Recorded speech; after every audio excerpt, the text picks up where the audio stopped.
कल से जो है 1 बजे टेस्ट भी शुरू हो रहा है सिविल कोर्ट वाला। जो लोग होंगे अपना वो लोग वहाँ हो सकते हैं एनरोल, क्योंकि ऑनलाइन में हो गया है स्टार्ट, मतलब उसका एडमिशन का। ये कल हम लोग इस वाले में थे, ज्योग्राफी का जो पोर्शन था उसमें सीमेंट उद्योग, कल हिस्ट्री वाला पोर्शन वो पूरा हो गया था लास्ट क्लास में। यहाँ सीमेंट इंडस्ट्री, विश्व में सबसे पहले आधुनिक रूप से सीमेंट का निर्माण 1824 में ब्रिटेन के पोर्टलैंड नामक स्थान पर किया गया था, और तब से उस सीमेंट को पोर्टलैंड सीमेंट कहा जाता है। ठीक है। भारत में आधुनिक ढंग से सीमेंट बनाने का पहला कारखाना जो है मद्रास में लगाया गया था 1904 में, लेकिन वो असफल हो गया था। बाद में फिर गुजरात के पोरबंदर में जो है 1912-13 में कारखाना लगाया गया, और जहां 1914 से जो उत्पादन प्रारंभ हो गया। तो असफल रूप से जो है मद्रास में, और सफल रूप से जो है गुजरात के पोरबंदर में। उसके 10 साल के बाद, कितने साल का गैप है? 10 साल का। और एसीसी सीमेंट की स्थापना 1936 में की गई थी, 1936 में एसोसिएट सीमेंट कंपनी।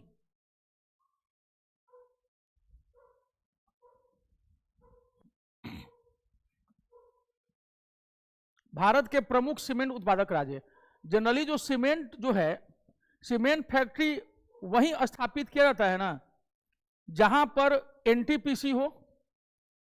ठीक है।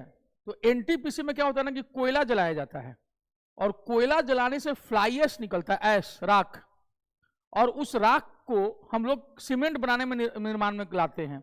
तो या तो जहां जहां एनटीपीसी का जो है थर्मल प्लांट है, कोयला जलाने वाला, वहां पे सीमेंट फैक्ट्री रहेगा साथ में, ताकि फ्लाई ऐश को जो है उसका जो ढेर जमा होते जाएगा ना, तो सीमेंट कंपनी के एनटीपीसी के लिए बहुत दिक्कत हो जाएगी। तो ऐसी स्थिति में वहां पर सीमेंट फैक्ट्री स्थापित कर दिया जाता है। दूसरा, आप देखिएगा कि जहां पर चूना पत्थर खूब मिलेगा वहां पर भी जो है सीमेंट फैक्ट्री को स्थापित कर दिया जाता है। यही कारण है कि जब बिहार में नवीनगर में और बाढ़ में एनटीपीसी खुला, तो आप देखिएगा कि नवीनगर में जो है वहां पर श्री सीमेंट आ गया, और बाढ़ में जो है अंबुजा सीमेंट आया। अंबुजा सीमेंट जमीन भी खरीद लिया था, लेकिन वहां के लोकल गुर्गे बाढ़ में इतना परेशान किए कि अंबुजा सीमेंट छोड़ के भाग के चला आया। ठीक, वरना वहां भी जो एक सीमेंट कंपनी का स्थापना हो जाती। लेकिन अब क्या कहा जाए, ठीक है, समझ ही सकते हैं, बिहार है, सुशासन है, बहुत कुछ है। तो और नवीनगर में भी दिक्कत आई थी। नवीनगर में भी वहां के जो लोकल नेताजी थे, नवनगर औरंगाबाद, तो वहां भी दिक्कत हुई थी। वहां के एक लोकल नेता जो थे, नाम क्या लेना, तो वो जो है फंसाए थे उसको भी, और पर्यावरण का सर्टिफिकेट में फंसा दिए थे श्री सीमेंट को, या अल्ट्राटेक सीमेंट है, याद नहीं, श्री सीमेंट या अल्ट्राटेक सीमेंट में से कोई एक है वहां। लेकिन वो लोग अपना मैनेज करके स्थापित कर लिए, लेकिन यहां पर मैनेज नहीं हो पाया। यही अगर देश का कोई दूसरा राज्य रहता तो किसी भी फैक्ट्री के खुलने में कोई दिक्कत नहीं आती। तो इतना समझिएगा कि हम लोग का राज्य बिहार जो है वो पिछड़ा क्यों है, बताने की जरूरत नहीं है। तो भारत के प्रमुख सीमेंट उत्पादक राज्य मध्य प्रदेश में, सतना में, कटनी में, जबलपुर में, रतलाम में आखिर क्यों है इतना? मध्य प्रदेश सीमेंट फैक्ट्री के लिए क्यों जाना जाता है? क्योंकि एक तो विंध्यन रेंज है, और यहां इन इलाकों में आपको बलुआ पत्थर के अलावा जो चूना पत्थर का जो है ना वो बहुत मिलता है, लाइमस्टोन। और यही कारण है कि मध्य प्रदेश में सीमेंट फैक्ट्री काफी ज्यादा है, प्लस कोयला भी है, यहां पर कोयला भी है। छत्तीसगढ़ में भी कोयला है। तो दुर्ग, जामुल, तिल्दा, मंधार, अलकतरा, देखिए नाम भी अलकतरा, जबकि हम लोग रोड वाला बनता है तो उसमें कहते हैं कि अलकतरा लग जाएगा चलोगे, तो जगह का नाम भी अलकतरा है। क्वेश्चन आ सकता है इस यूनिक नेम पे कि अलकतरा सीमेंट के लिए फेमस जो है कस्बा वो भारत के किस राज्य में है? तो छत्तीसगढ़ में है, याद रखना। झारखंड में जपला सीमेंट, पलामू के पास, खिलारी, कल्याणपुर, ये जो है कल्याणपुर सीमेंट जो है ये है आपको बंजारी में, बिहार में। ये कल्याणपुर सीमेंट वहां हो सकता है हो, लेकिन ये बंजारी कल्याणपुर सीमेंट है, हो सकता है जगह भी हो वहां पर कल्याणपुर, झारखंड में। सिंदरी जो अपने उर्वरक के लिए फेमस था, रासायनिक उर्वरक, भारत का पहला। और झिंक पानी, ये सब कहाँ है? झारखंड में। आंध्र प्रदेश में कृष्णा, विजयवाड़ा, मंचेरियल, ठीक है, मछेरिया, पन्नेम। तो ये जो मंचेरियल ये सब है, ये शायद हमको जहां तक याद है ये तेलंगाना में आ चुका है, क्योंकि इसमें तेलंगाना का नहीं दे रहा है कुछ भी। तो कहा कि मंचेरियल हमको याद है कि वो रामागुंडम एक जगह है जहां एनटीपीसी है, और वहीं पर रामागुंडम में जो है सीमेंट फैक्ट्री भी है। तो और वहां मंचेरियल में भी सीमेंट फैक्ट्री है। तो अब आंध्र प्रदेश में है मंचेरियल, तेलंगाना में देखना पड़ेगा, तेलंगाना नहीं ना है, कहीं भी नहीं है, तो हो सकता है कि वहीं पे हो। कर्नाटक में भी देखो एगो भोजपुर है, भद्रावती ये फेमस है विश्वेश्वरैया जी के नाम से, बागलकोट और बंगलुरु इन सब में जो है हम लोग सीमेंट फैक्ट्री देखते हैं। तमिलनाडु में डालमियापुरम। अब देखो डालमियापुरम, हमारे यहाँ मेरा जो रोहतास जिला है डेहरी ऑन सोन, वहां पर डालमिया नगर हुआ हुआ क्या करता है। डालमिया नगर पूरे देश में अपने सीमेंट फैक्ट्री के लिए फेमस था। ठीक, फिर वहां कुछ होशियार लोग आए और उन्होंने जो डालमिया सीमेंट था, डालमिया के मालिक, उनके खिलाफ मजदूरों को भड़काना शुरू किया, और पैसा मांगो और पैसा मांगो। ठीक है, और ये लोग ना जब तब हड़ताल करने लगे और मजदूर इनको भड़का देते थे।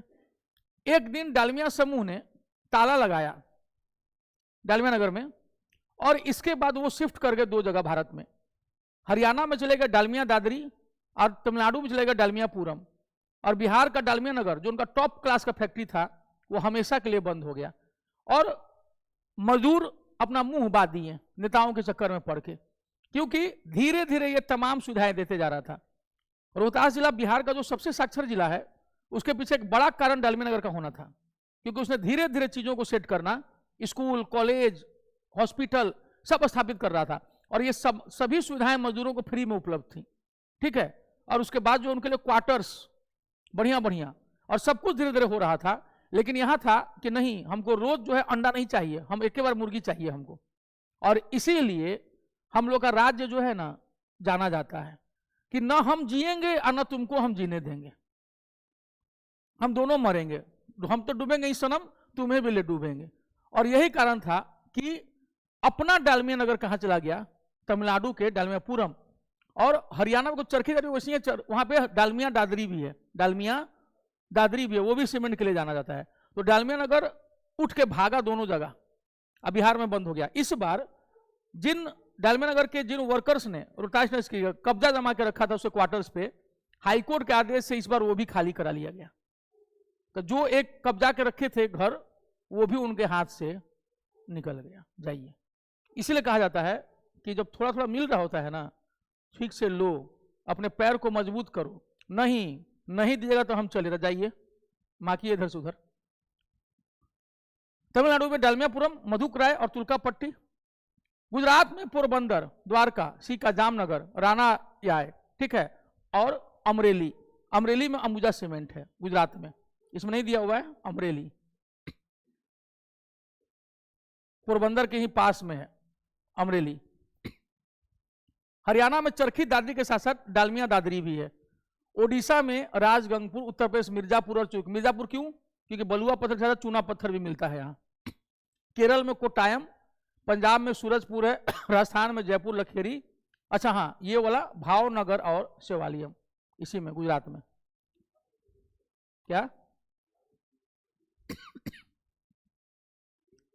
क्या जिक्र करेगा, ये सब छोटा छोटा है, सब सीमेंट बड़ा बड़ा रहता तब ना। ये सब जो है फेमस है। कागज उद्योग, एक्चुअली लूसेंट भी क्या है ना कि पहले का है, अब इसको पता है कि मेरा लूसेंट बिकना ही है।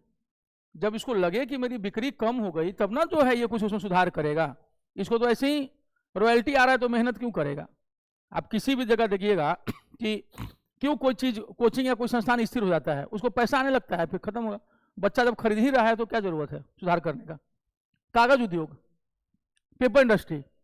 कागज सबसे पहले चाइना में बना था, वहां से अरब यात्री उसको पहुंचा दिए थे यूरोप।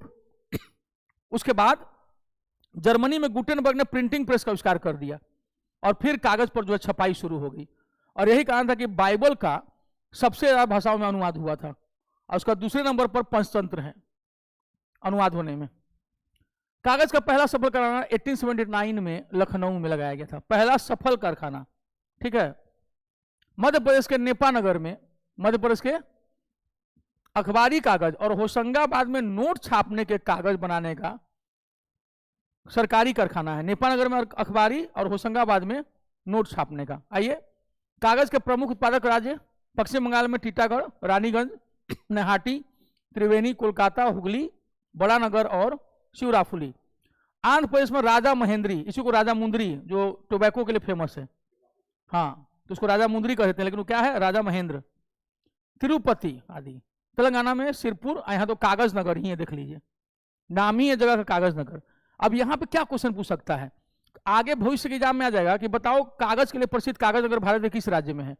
अब कागज नगर लिखा रहेगा तो सब मारेंगे हिंदी राज्य में, लेकिन वो रहेगा कहाँ, तेलंगाना में। और ज्यादातर मार देंगे सब एमपी उमपी मारेंगे सब, ठीक कर है, लेकिन कागज नगर कहाँ दिख रहा है, तेलंगाना, वो तो रहेगा ही।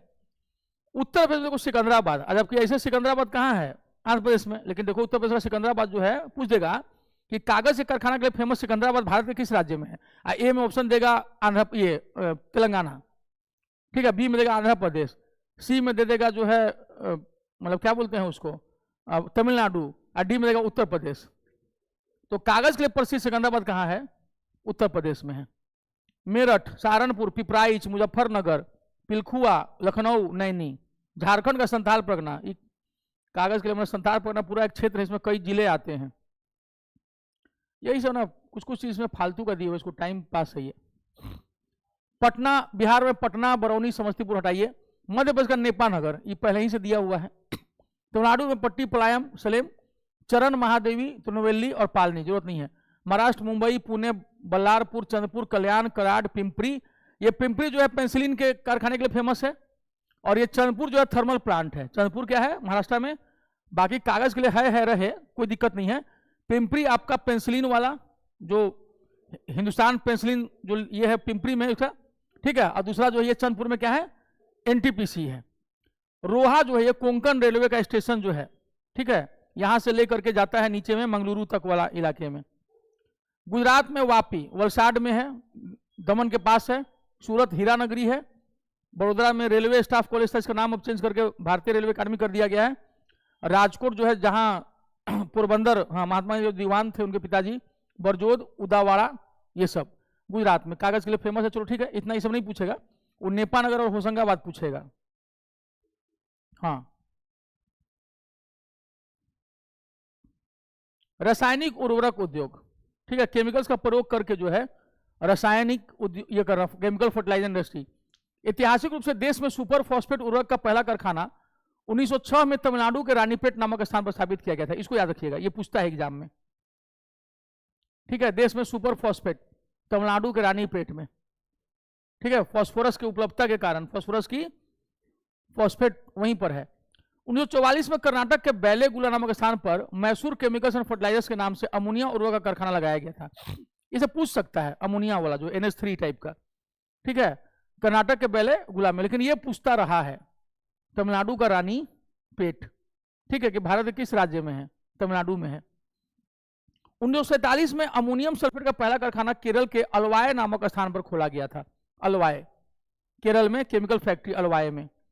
भारतीय उर्वरक निगम की स्थापना 1951 में की गई, जिसके तहत एशिया का सबसे बड़ा उर्वरक संयंत्र सिंदरी में स्थापित किया गया था, ठीक है। भारत का पहला सार्वजनिक क्षेत्र का फर्टिलाइजर कंपनी कहाँ खोला गया था, सिंदरी, धनबाद, झारखंड, सिंदरी में।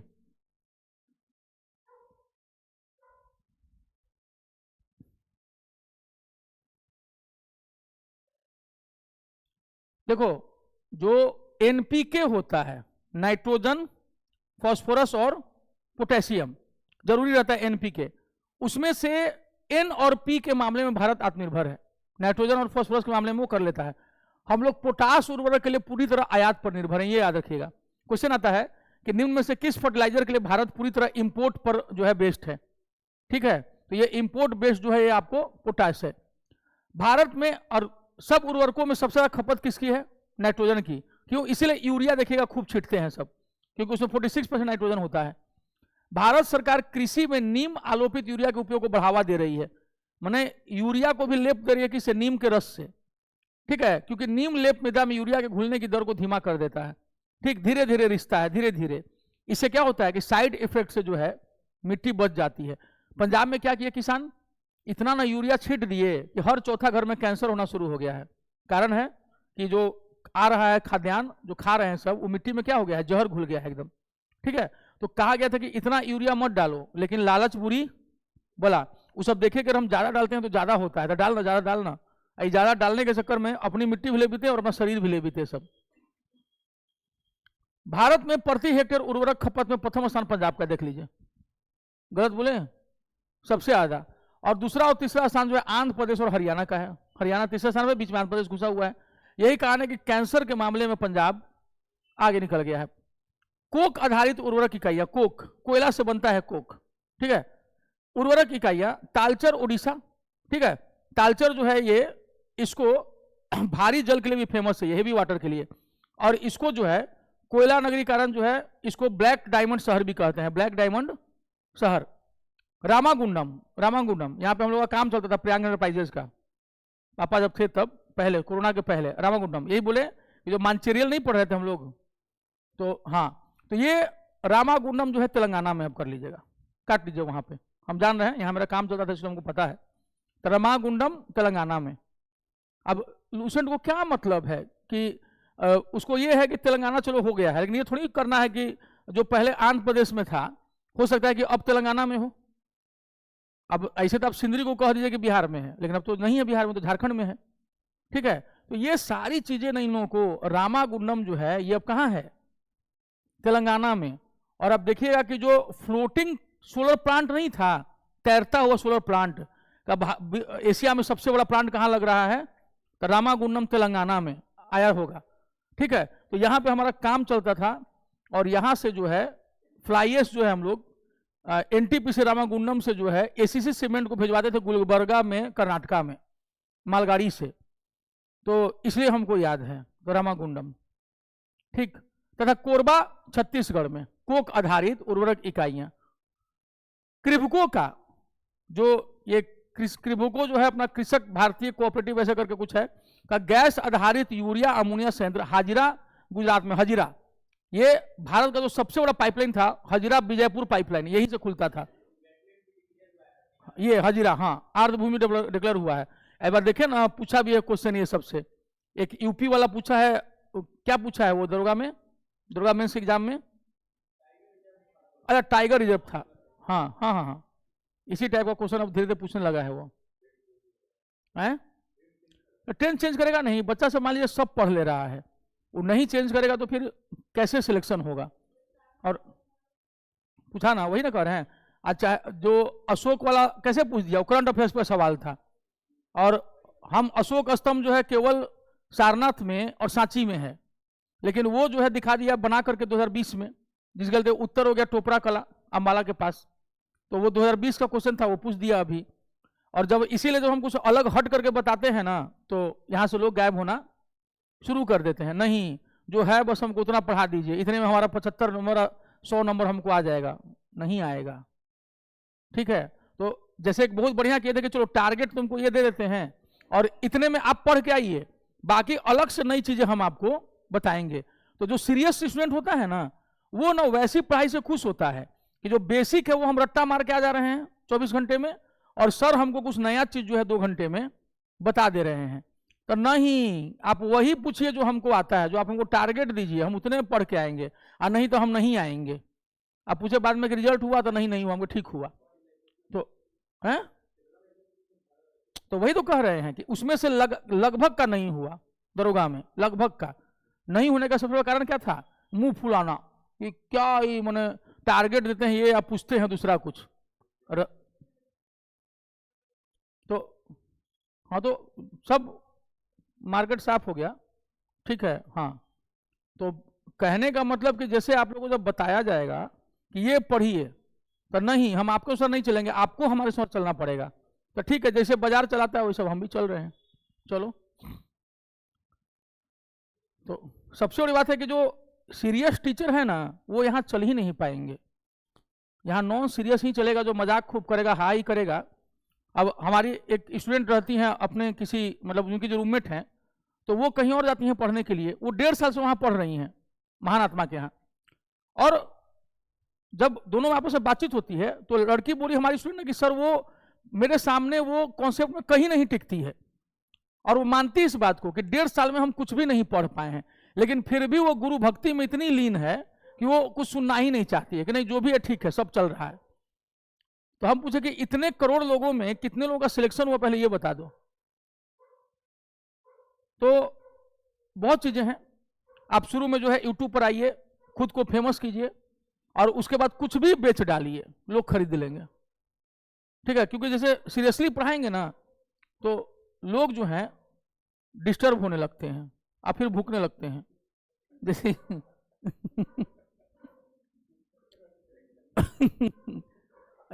नॉन स्टॉप भूखता है वो बगल में।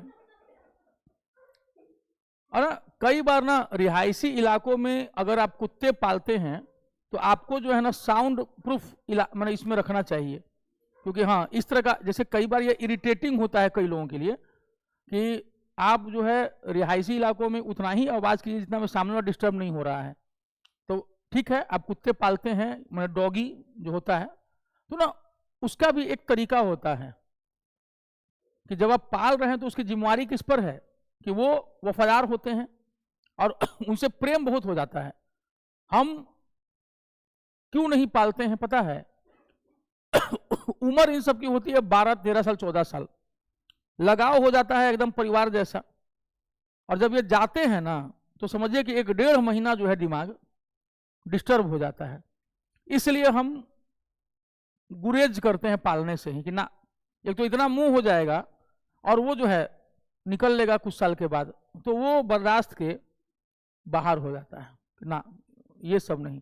जिसको बच्चा से आदमी देखा पाला फिर अपने सामने ही निकल जाएगा, तो भगवान को चाहिए था कि कम से कम 50-60 साल उम्र उनका भेजते, लेकिन इसीलिए ठीक है, बाकी वफादार होता है हाँ, लेकिन उसको ट्रेंड किया सकता है कि कब भूखना है कब नहीं। अब कोई आउट ऑफ कंट्रोल जाके आउट ऑफ वे जाके भूखता रहेगा, आप कहीं भी घुमाने के लिए जाइए, किसी के दरवाजा पे कुछ जगह निपटा के काम उसे चले आइए, तो ये सब गलत है ना। तो उत्तर प्रदेश के साथ एगो देखे मैडम आई स्कूटी पे और उतरी और उसका चेन ऐसे करके बांध दी और उसको छोड़ दी, अब 5 मिनट अपना राउंड मार के आ गई, तब तक वो भी अपना फ्री हो गया, अब फिर स्कूटी पे चल दी, हमको देख लीजिए। अब नगर निगम वाले इनका सफाई करते रहें तो, तो ये चीज क्या है? उत्तर प्रदेश के शाहजहांपुर और जगदीशपुर का कारखाना भी गैस आधारित है।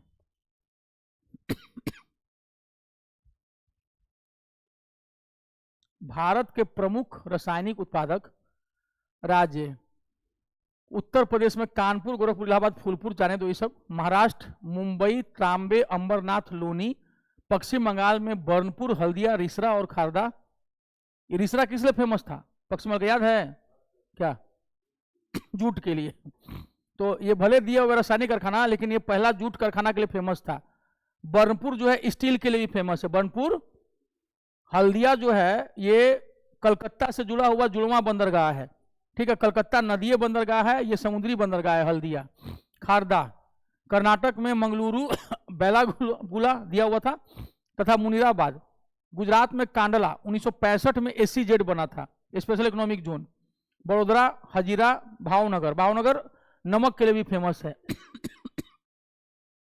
आंध्र प्रदेश विशाखापट्टनम, तादेपल्ली, तनुकू, तमिलनाडु निवेली, यही लिग्नाइट वाला, ठीक है, रानीपेट, ठीक है, इन्नौर, इन्नौर जो है आपको चेन्नई के ऊपर में जो पोर्ट है, कारपोरेट निगमित पोर्ट जो है इन्नौर, कोयम्बटूर, ठीक, तुतिकोरिन जो ये दूसरा बंदरगाह है चेन्नई के अलावा, इन्नौर और तुतिकोरिन। और इसके अलावा आउडी, आउडी जो है ये भारतीय सेना का जो टैंक बनता है यही बनता है, अर्जुन टैंक। और मनाली देखिए तमिलनाडु में भी है। बिहार में ब्राउनी, ये पूर्व सोवियत संघ USSR और रोमानिया के सहयोग से, ये लगता है कि आज कुछ छिड़काव किए हैं क्या? इसीलिए हमको दिक्कत हो रही है, हम कहें कि क्या और उसी इसलिए हम भागे बाहर, मतलब हम नहीं बोले कि हम आ रहे हैं 5 मिनट में, एकदम हमको छटपटाहट होने लगी थी नाक में ये हैं। तो इतना थोड़ी करना चाहिए, इसमें भी लोगों को तरीका पता होना चाहिए कि कितना छिड़काव करना है, बेवकूफ की तरह। हाँ, ओडिशा राउरकेला और कल्चर, ठीक, हेवी ये के लिए फेमस है, हेवी वाटर के लिए। राजस्थान का खिचड़ी कॉपर के लिए फेमस है। सलादीपुर और कोटा, चंबल नदी किनारे है कोटा, जो इसको भारत की आत्महत्या राजधानी भी कहते हैं। बच्चों को इतना ना प्रेशर डाल दिए हैं आज के पेरेंट्स कि ये बच्चा वो हो गया, वो हो गया, इसके चक्कर में खत्म हो जाते हैं लोग। और हम पहले भी सुभाष भाई का उदाहरण देते हैं, दुर्गा परीक्षा में फेल कर गए थे तो डिस्टर्ब होकर के दूसरे दिशा में ट्रेन में बैठ के चले गए थे, और जब लौट के आए तो उनके पापा ने उनका कहा कोई बात नहीं, मेरा बेटा दरोगा का ट्रांसफर करेगा एक दिन। दूसरे पिता होते कहा बताओ गांव में 6 गो बच्चा जो है निकल गया और तुम जो है इसी रह गया, बहुत पढ़नियारे बनता था और जो कम पढ़ता था वो सब दरोगा हो गया। बोल सकते थे, बच्चा फ्रस्ट्रेट हो जाता, लेकिन पिता ने क्या कहा कि कोई नहीं, मेरा बेटा दरोगा बनने के लिए नहीं, दरोगा का ट्रांसफर करने के लिए बना है। 4 साल के बाद पूरे भारत में रैंक 74, दरोगा फेल को रैंक 74 और 12 फेल को रैंक 125 आया था। 51 रैंक मनोज शर्मा से आगे थे, जिनकी फोटो लगी लो है ये एल्बम, ठीक है। तो 74 रैंक हिंदी माध्यम के सेकंड टॉपर थे। तो और 74 रैंक ला करके आईपीएस, आज वो दरोगा का ट्रांसफर करते हैं। दरोगा क्या है, डीएसपी का भी आईजी हैं अब। तो सोचो दरोगा बन गए होते तो आज क्या होते, इंस्पेक्टर होते।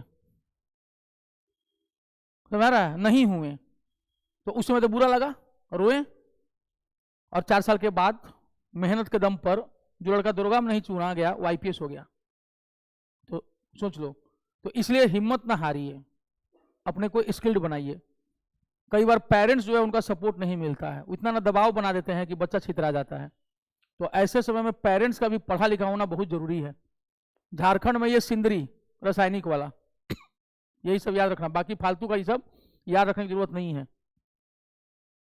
जलयान निर्माण उद्योग, जहां पानी का जहाज बनता है, जलयान निर्माण।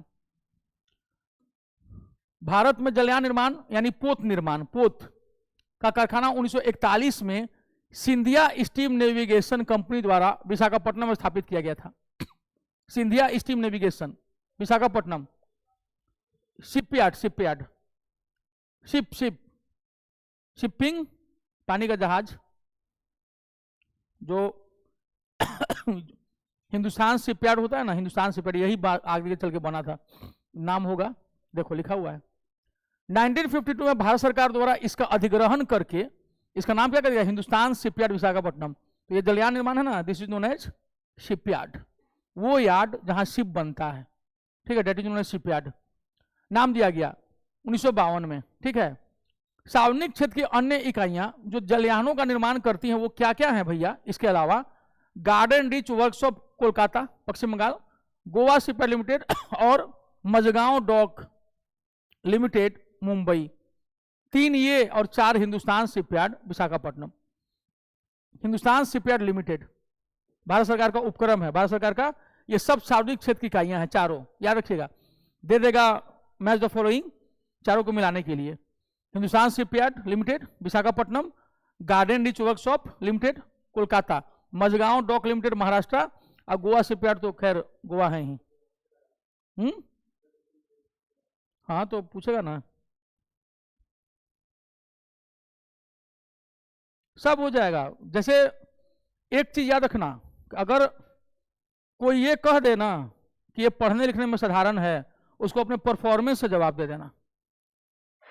आई बात समझ में? बहुत सारे लोग बोलते हैं ना कि अरे यार उसका भी हो गया, अरे यार उसका भी हो गया, अब तुम बहुत बड़े कलेक्टर थे तुम्हारा नहीं हुआ। हम लोग बात करें वैसे स्थिति में जब लोग मजाक उड़ाएं तो उसको अपने तैयारी से जान लगा करके जो है कर देना चाहिए। और एक चीज सीख क्या रखना, कभी भी कोई बुक को ना धीरे धीरे मत पढ़ना, उसको तेजी से खत्म करना।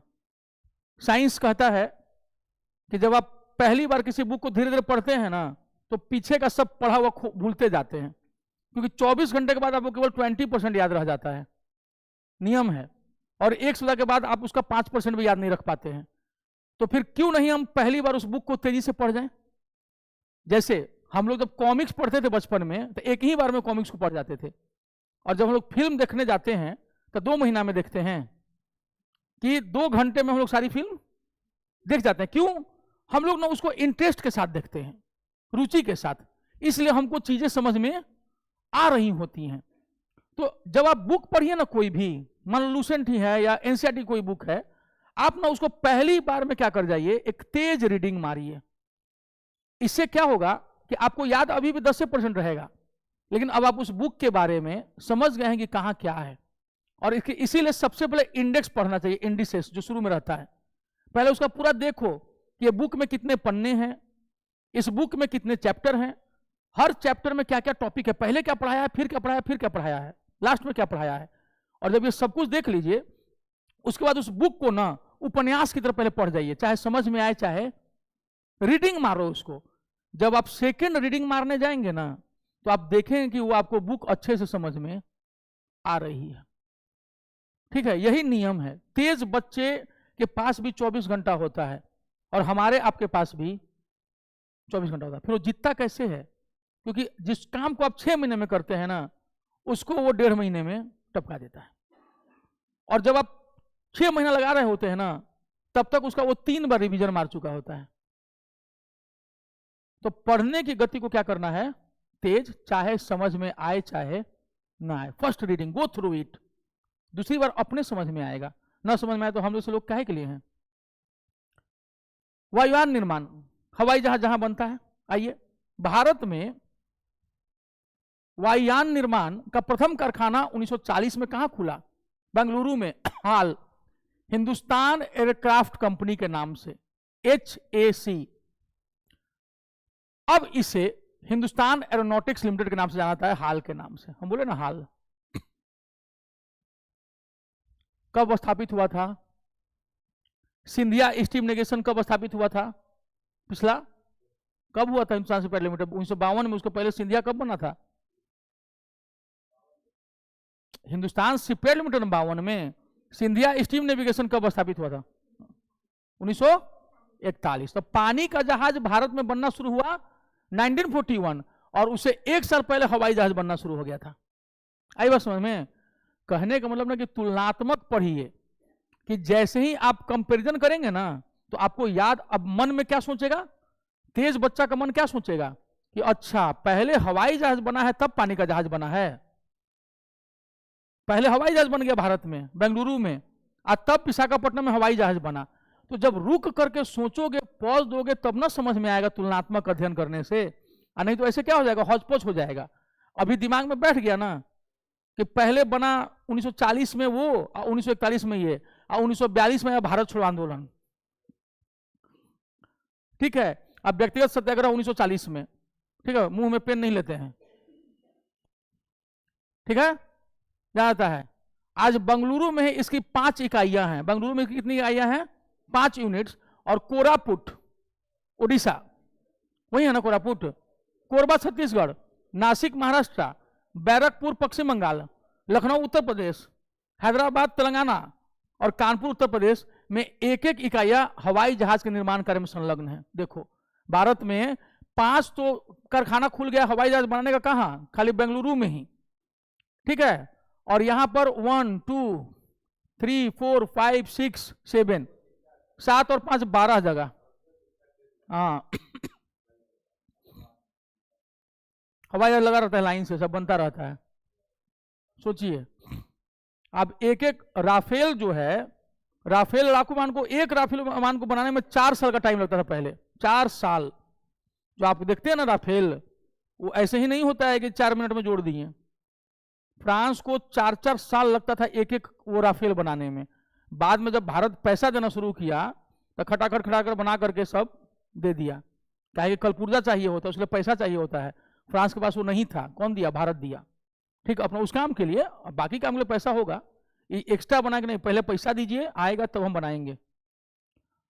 मोटर गाड़ी उद्योग, मोटर गाड़ी का मतलब कार जहां बनता है, कार, जीप, ये सब। ठीक है, इसको जो है ना विकास उद्योग के नाम से जानते हैं, डेवलपमेंट इंडस्ट्री के नाम से जाना जाता है। देख लेना, ध्यान दे देना। कैसे एग्जाम में क्वेश्चन पूछेगा कि फॉलोइंग्स में से, निम्न में से किस इंडस्ट्री को डेवलपमेंट इंडस्ट्री कहते हैं? आज से 20 साल 25 साल पहले पटना में जाम नहीं लगता था। सड़कों पर केवल रिक्शा और कुछ ऑटो चलता दिखता था। हम बचपन में जब आते थे ना पटना, देहरी से, रोहतास से, तो आराम से हम लोग रोड पे चलते थे। कोई आदमी भी कम, आदमी भी यहाँ कम, कोई बहुत ज्यादा आदमी नहीं, मतलब आराम से जा रहे हैं, कोई दिखा नहीं दिखा टाइप वाली स्थिति थी। आज क्या स्थिति हो गई है कि पटना का कोई ऐसा इलाका नहीं बचा है जहां जाम न लगता हो। समझ आ रहा है? और लोग कहते हैं कि पैसा नहीं है, तो ठीक है, नाम जाना जाता है। इस उद्योग से संबंधित प्रमुख इकाइयां क्या है? हिंदुस्तान मोटर, इस जनरल मोटर्स के नाम पर रखे थे Hindustan motors, Kolkata. Premier automobile limited, premier जो फिएट कार वो नहीं बनाते थे सब, फिएट कार। जब हम लोग छोटे थे हम, तो उस समय 3 ही गाड़ियां हुआ करती थी, ठीक है, अम्बेसडर सरकारी गाड़ी, फिएट, ठीक, कंटेसा, और उसके तुरंत बाद मारुति उद्योग लिमिटेड, मारुति गुड़गांव में, गुरुग्राम। तो बचपन में हम 4 गाड़ियां देखते थे, अम्बेसडर, फिएट, मारुति और एक कंटेसा। तो अम्बेसडर गाड़ी सरकारी गाड़ी थी, उसको बोला जाता था, क्योंकि सरकार अपने किसी भी अधिकारी को, मंत्री को क्या देती थी, अम्बेसडर गाड़ी। तो कहते थे कि सरकारी नौकरी लेकर के अम्बेसडर में चलना है और निजी पैसे से कंटेसा खरीदना है, क्योंकि कंटेसा से एक सुंदर गाड़ी कहाँ मिलेगी। तो लोग उस समय प्रीमियर का फिएट भी खरीदा करते थे, ठीक है। आज कंटेसा जैसी न जाने कितनी गाड़ियां जो है मार्केट में आ गई हैं। तो बचपन में जैसा शौक था, जो दिखता था, लगता था कि यही बेस्ट ऑप्शन है, इससे बढ़िया कहाँ मिलेगा, ललचाई नजरों से देखते थे, ठीक है। आज लोग गाड़ी खरीदने के लिए कहते हैं तो भी आप मन करता है कि ऑटो में कहाँ साला ये सब फालतू का चक्कर में फंसेगा आदमी, ठीक है। तो आदमी जो है गौतम बुद्ध टाइप का हो गया है। अशोक लीलैंड, जो ट्रक देखते हो जो आगे में ऐसे रहता है, निकला हुआ नहीं, जैसे कि ट्रक भी जो है वो 2 प्रकार का होता है। एक तो देखिएगा जो ऐसे रहता है, निकला हुआ नहीं रहता है ऐसे करके, ये वाला, और एक जो रहता है जो अशोक लीलैंड वाला ऐसे रहता है, अशोक लीलैंड, ठीक। तो जो आगे वो टाटा, और जो इस टाइप का रहेगा उसमें अशोक लीलैंड लिखा रहता है, एकदम सामने से ऐसे रहेगा बस की तरह। तो अशोक लीलैंड जो है कहाँ, चेन्नई में। अशोक लीलैंड जो है ये आपको Chennai. Tata engineering and locomotive company Jamshedpur, TISCO वाला जो टेल्को, ये टेल्को है। टिस्को जो है स्टील कंपनी, और टेल्को जो है जो गाड़ी बनाती है, जो ट्रक बनाती है, ठीक है, Tata motors. Mahindra and Mahindra limited Pune, Thar वाले महिंद्रा। मारुति उद्योग लिमिटेड देखो गुड़गांव, गुरुग्राम हरियाणा। सन्नाई इंडस्ट्री बेंगलुरु, सन्नाई इंडस्ट्री बेंगलुरु। अब आइए देखते हैं दवा निर्माण उद्योग, फार्मास्यूटिकल्स। देखो पिंपरी आ गया ना, हम उसी समय कागज में बता दिए थे। दवा निर्माण उद्योग प्रमुख स्थान मुंबई है, दिल्ली है, कानपुर है। दवा निर्माण उद्योग हिमाचल प्रदेश नहीं दिया है, हरिद्वार है, ऋषिकेश है, पिंपरी पेंसिलिन के लिए, और ऋषिकेश भी। ऋषिकेश और पिंपरी दोनों किसके लिए फेमस हैं, पेंसिलिन के लिए। पेंसिलिन मधुमेह के लिए दवाई है, क्या है, मधुमेह के लिए, ये डायबिटीज के लिए दवाई है। ये आपको लीवर को मजबूत करता है, मतलब उसमें वो मात्रा बढ़ाता है अपना इसका। शायद हमको जहां तक याद आ रहा है पेंसिलिन इसी जगह है कि इंसुलिन है, पेंसिलिन इंसुलिन हम मिला दिए क्या है, डायबिटीज के लिए इंसुलिन है ना, पेंसिलिन किस लिए है, दवा है किस चीज के लिए, एंटीबायोटिक है, एंटीबायोटिक है। हम इंसुलिन पेंसिलिन हम कहेंगे बोलने के चक्कर में हमको अभी अपने मेरा तबीयत जो है वो ये लग रहा है, अभी हम वही सोचने लगे, हम कह रहे इंसुलिन तो होता है, वो इंसुलिन होता है, हम पेंसिलिन समझ के बोल रहे हैं, फिर याद आया कह रहे वो तो इंसुलिन है, ठीक है। देखो शब्द मिलने के चलते दिमाग में कहां से कहां पहुंचे, ये एंटीबायोटिक है, ठीक है। मथुरा हैदराबाद, इसमें एक दवा निर्माण उद्योग में लिख लीजिए जो यहां नहीं दिए हुए है, मंडी हिमाचल प्रदेश, बहुत बड़ा मार्केट है ये, ठीक है। मंडी हिमाचल प्रदेश और सोलन, और सोलन, सोलन, ये दोनों जितना जो आप एरिस्टो फार्मास्यूटिकल्स देखते हैं ना, किंग महिंद्रा, ये सब जो है वहीं। तो अच्छा ठीक है,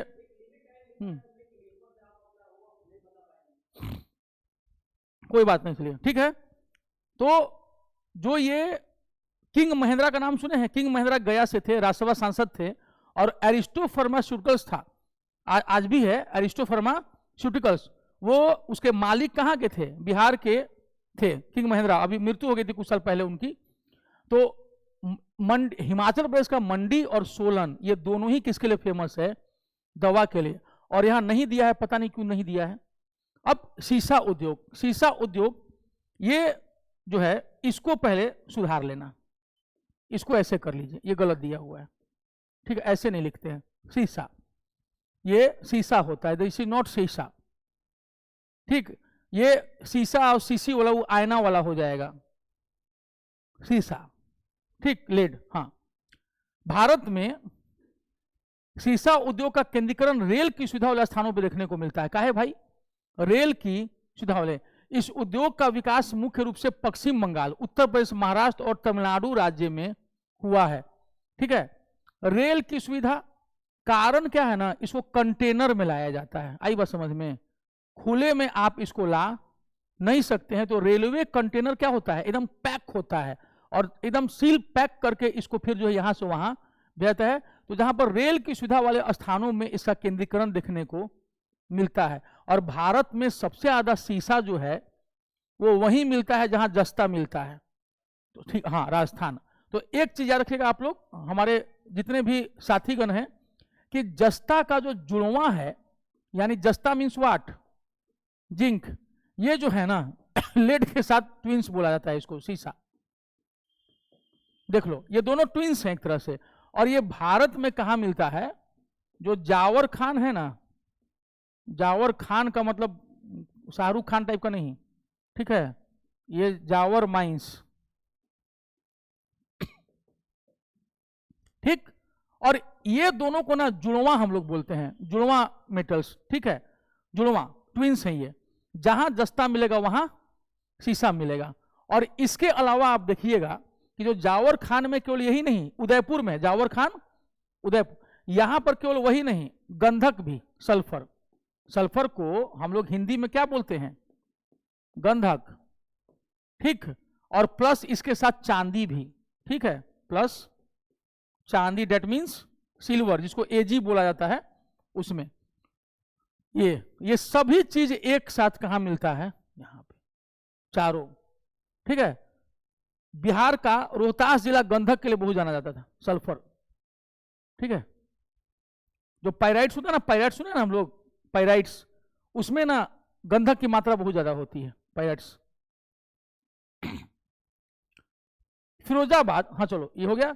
फिरोजाबाद और सिकोहाबाद भारत में शीशा उद्योग के महत्वपूर्ण केंद्र है। सिकोहाबाद को भूल जाइए, फिरोजाबाद याद रखिए। ये इसके अलावा ये चूड़ी के लिए फेमस है, बैंगल्स के लिए, चूड़ी, बैंगल्स, बैंगल्स, चूड़ी, ठीक है।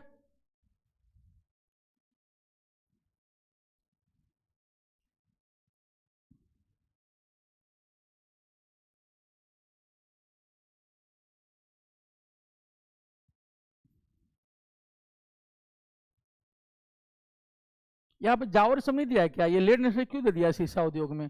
इसको ग्लास इंडस्ट्री करना था यार, ये अंग्रेजी का गलत दे दिया, समझ गया। ये फिरोजाबाद चूड़ी के लिए है, हम वही सोच रहे हैं कि इसमें क्यों डाल दिया है इसको, ठीक है। ये सब नाम जो दे रहा है ये यहाँ पर ना, ये वाला शीशा ये क्या दे रहा है, ग्लास इंडस्ट्री का दे रहा है ये, लिख क्या दिया है, लेड। हम आप लोगों को इंग्लिश वाले लेड के हिसाब से बता दिए हैं। लेड जो होता है वो शीशा होता है, जस्ता के साथ जो मिलता है।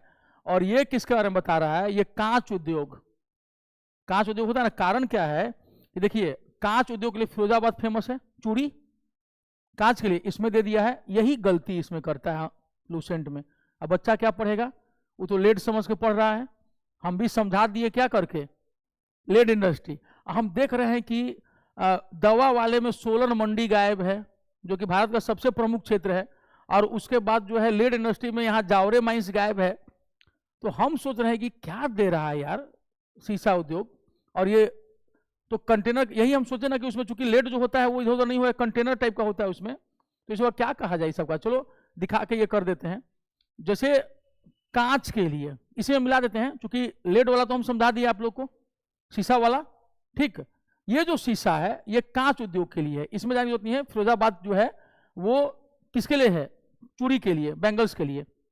आप इसमें देख लीजिए कांच उद्योग कहां कहां, इसी के नाम से हम बाद में जो हम देखे ना, तो हम कहे यार ये कांच वाली चीजों का बता रहा है ये, ठीक। पश्चिम बंगाल में बेलगछिया, सीतारामपुर, रिसड़ा, बर्धमान, रानीगंज, आसनसोल, ये सब मत ध्यान देना। केवल क्या ध्यान देना है आप लोग को, फिरोजाबाद, ठीक है। कांच के लिए कौन फेमस है, फिरोजाबाद। झारखंड में जमशेदपुर, हैदराबाद मत ध्यान दीजिएगा, ये सब एग्जाम में नहीं पूछता है। महाराष्ट्र, गुजरात ये सब नहीं। बिहार, पटना, कहलगांव, बिहार में जो भागलपुर का जो इलाका है ना, और मुंगेर का, ये कांच उद्योग के लिए फेमस है। भागलपुर और मुंगेर किस लिए फेमस है, ग्लास इंडस्ट्रीज के लिए, ठीक है, कांच उद्योग के लिए। तो इसका तो चलो कम से कम यहाँ का अपना ठीक है। उत्तर प्रदेश में नैनी, ये सब देखे तभी हमारा माथा ठनका। यहाँ फिरोजाबाद लिखे हुए लास्ट में। चलिए, इसे कोई ये नहीं है, आगे बढ़ते हैं हम लोग। अभियांत्रिकी उद्योग। अच्छा ये हुआ कि शीशा के चक्कर में हम लोग, मतलब शीशा के चक्कर में, कांच के चक्कर में हम लोग अपना वो क्लियर हो गया, लेड वाला शीशा वाला, और दोनों का अंतर भी बता दिए कि वो शीशा होता है लेड, और ये इसको लिखना चाहिए था कांच उद्योग, ग्लास इंडस्ट्री। और एक टाइपिंग, ये जो भी होंगे जानकारी नहीं होगी, अपना मार दिए होंगे, शीशा लेड दोनों मिला दिए। अभियांत्रिकी उद्योग मतलब इंजीनियरिंग इंडस्ट्री, इंजीनियरिंग, ठीक है। प्रमुख स्थान क्या है? हटिया रांची के पास, दुर्गापुर पश्चिम बंगाल, विशाखापट्टनम आंध्र प्रदेश, नैनी जो है इलाहाबाद के पास, बेंगलुरु जो है ये कर्नाटक, अजमेर राजस्थान, जादवपुर पश्चिम बंगाल, जादवपुर पश्चिम बंगाल, ये सभी अभियांत्रिकी उद्योग इंजीनियरिंग के लिए। भारी इंजीनियरिंग लिमिटेड कहाँ है? रांची में है, और ये 1958 में साबित हुआ था। Heavy engineering corporation limited, heavy engineering, Ranchi 1958, ठीक है। असल में ये क्या है? ये हटिया में है, यहाँ हटिया रांची, समझा? यही है हेवी इंजीनियरिंग कारपोरेशन लिमिटेड की स्थापना कब हुई थी? बस पूरे चीज में काम की चीज क्या है, ये बाकी सब फालतू है। हम सोच रहे हैं इसका एक छोटा सा नोट्स निकाल के बना दें, लूसेंट पढ़ने की जरूरत नहीं रहेगी, कम ही में काम चल जाएगा। ये फालतू का इतना पढ़वाता है, बेचारा स्टूडेंट सब कहाँ जाएगा।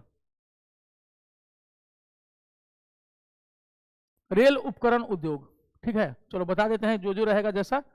चितरंजन पश्चिम बंगाल के आसनसोल में। चितरंजन कहाँ है? पश्चिम बंगाल में, जो वहां का एक जिला है वर्धमान, ठीक है। वर्धमान जिले में सबसे बड़ा शहर कलकत्ता के बाद पश्चिम बंगाल का कौन है? आसनसोल है। और वहीं पर कौन है? Chittaranjan locomotive works. Chittaranjan locomotive का मतलब क्या होता है? आप देखते हैं ना कि लोको पायलट बोलते हैं ट्रेन में भी, एएलपी असिस्टेंट लोको पायलट। तो लोको का अर्थ होता है मूवमेंट, जो कि एक जगह से दूसरे का मूवमेंट करता है, दैट इज नोन एज लोको, इसीलिए लोकोमोटिव, ठीक। तो ये जो है ना चितरंजन लोकोमोटिव रेल वर्क्स, ये रेल के इंजन बनाने का भारत में सबसे पुराना कारखाना है चितरंजन, ठीक है। इस कारखाने की स्थापना 26 जनवरी 1950 के दिन, देखो, चितरंजन लोकोमोटिव वर्क्स के नाम से हुई थी। कब हुई थी? एकदम हम लोग के गणतंत्र दिवस के दिन, पहला जो है। वर्तमान में वहां अब विद्युत इंजन का निर्माण होने लगा। पहले क्या हो रहा था? वो डीजल इंजन का निर्माण हो रहा था, लेकिन अब क्या करने लगा? इलेक्ट्रिक इंजन का भी निर्माण वहां हो रहा है। डीजल से चलने वाले इंजनों का निर्माण वाराणसी के मड़ुआडीह में होता है, ठीक है ना, मड़ुआडीह, यहां लिख लीजिएगा, मड़ुआडीह, वाराणसी।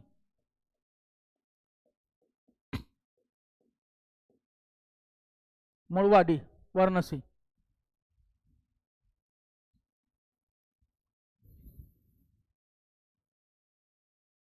पहले रेलवे इंजन देख लेते हैं, फिर वापस आके इसको एक बार देख लेंगे। मड़ुआडीह, वाराणसी में डीजल इंजन, ठीक है। अब चितरंजन में इलेक्ट्रिक इंजन होने लगा है। रेलवे इंजन निर्माण का कार्य जमशेदपुर में भी होता है, नहीं जरूरत है देखने का। रेल के डिब्बे बनाने का प्रमुख केंद्र जो है चेन्नई के समीप परम्बूर नामक स्थान पर सन 1952 में स्थापित किया गया था, ठीक है। और इसमें उत्पादन की शुरुआत 1955 में हुई, महात्मा गांधी के जन्मदिन के दिन।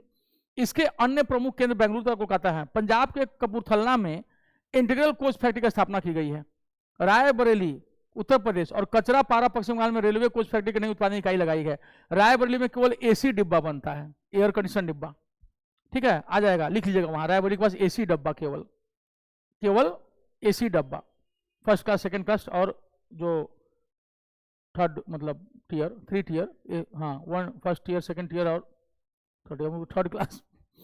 अब वो हो ही गया वैसा ही वो भी, अब कोई अंतर नहीं, उसमें बात बराबर हो गया है, ठीक है। तो ये देख लीजिएगा कि सबसे पहला जो रेल डब्बा, रेल इंजन का तो हो गया चितरंजन, मड़ुआडीह, वाराणसी, और डब्बा का हो गया, एक तो हो गया मद्रास में परम्बूर, पंजाब में Kapurthala integral coach factory, Raebareli में एसी डब्बा और कचरापारा पश्चिम बंगाल में भी रेलवे कोच फैक्ट्री। कोच का मतलब डब्बा। देखते हैं और कुछ, उसके बाद वापस आके देख लेंगे इस वाले को, अगर रेलवे संबंधी कुछ और होगा तो। हाँ, गई है। केरल के पलाक्काड, पलाक्काड वही पालघाट, जो पालघाट दर्रा हम लोग नहीं पढ़ते हैं, याद है ना, केरल और तमिलनाडु को जोड़ने वाला कौन सा दर्रा है? पालघाट। उसको वो लोग स्टाइल में क्या बोलते हैं अपना मलयाली टोन में? पलाक्काड, ठीक है। हम लोग बोलते हैं पालघाट, थाल घाट, भोर घाट होता है ना, हल्दी घाट, हल्दी घाटी, तो ये लोग क्या कहते हैं? पलाक्काड, पालघाट। तो पालक्काड में भी रेल कोच फैक्ट्री लगाया जा रहा है। बिहार के मरौड़ा, सारण में डीजल इंजन और मधेपुरा में इलेक्ट्रिक इंजन कारखाना लगाया जा रहा है। ठीक, तो बिहार का मरोड़ा कहाँ है? सारण में। ठीक है, छपरा नहीं, मढ़ौरा जो है वो उसमें है, सारण में।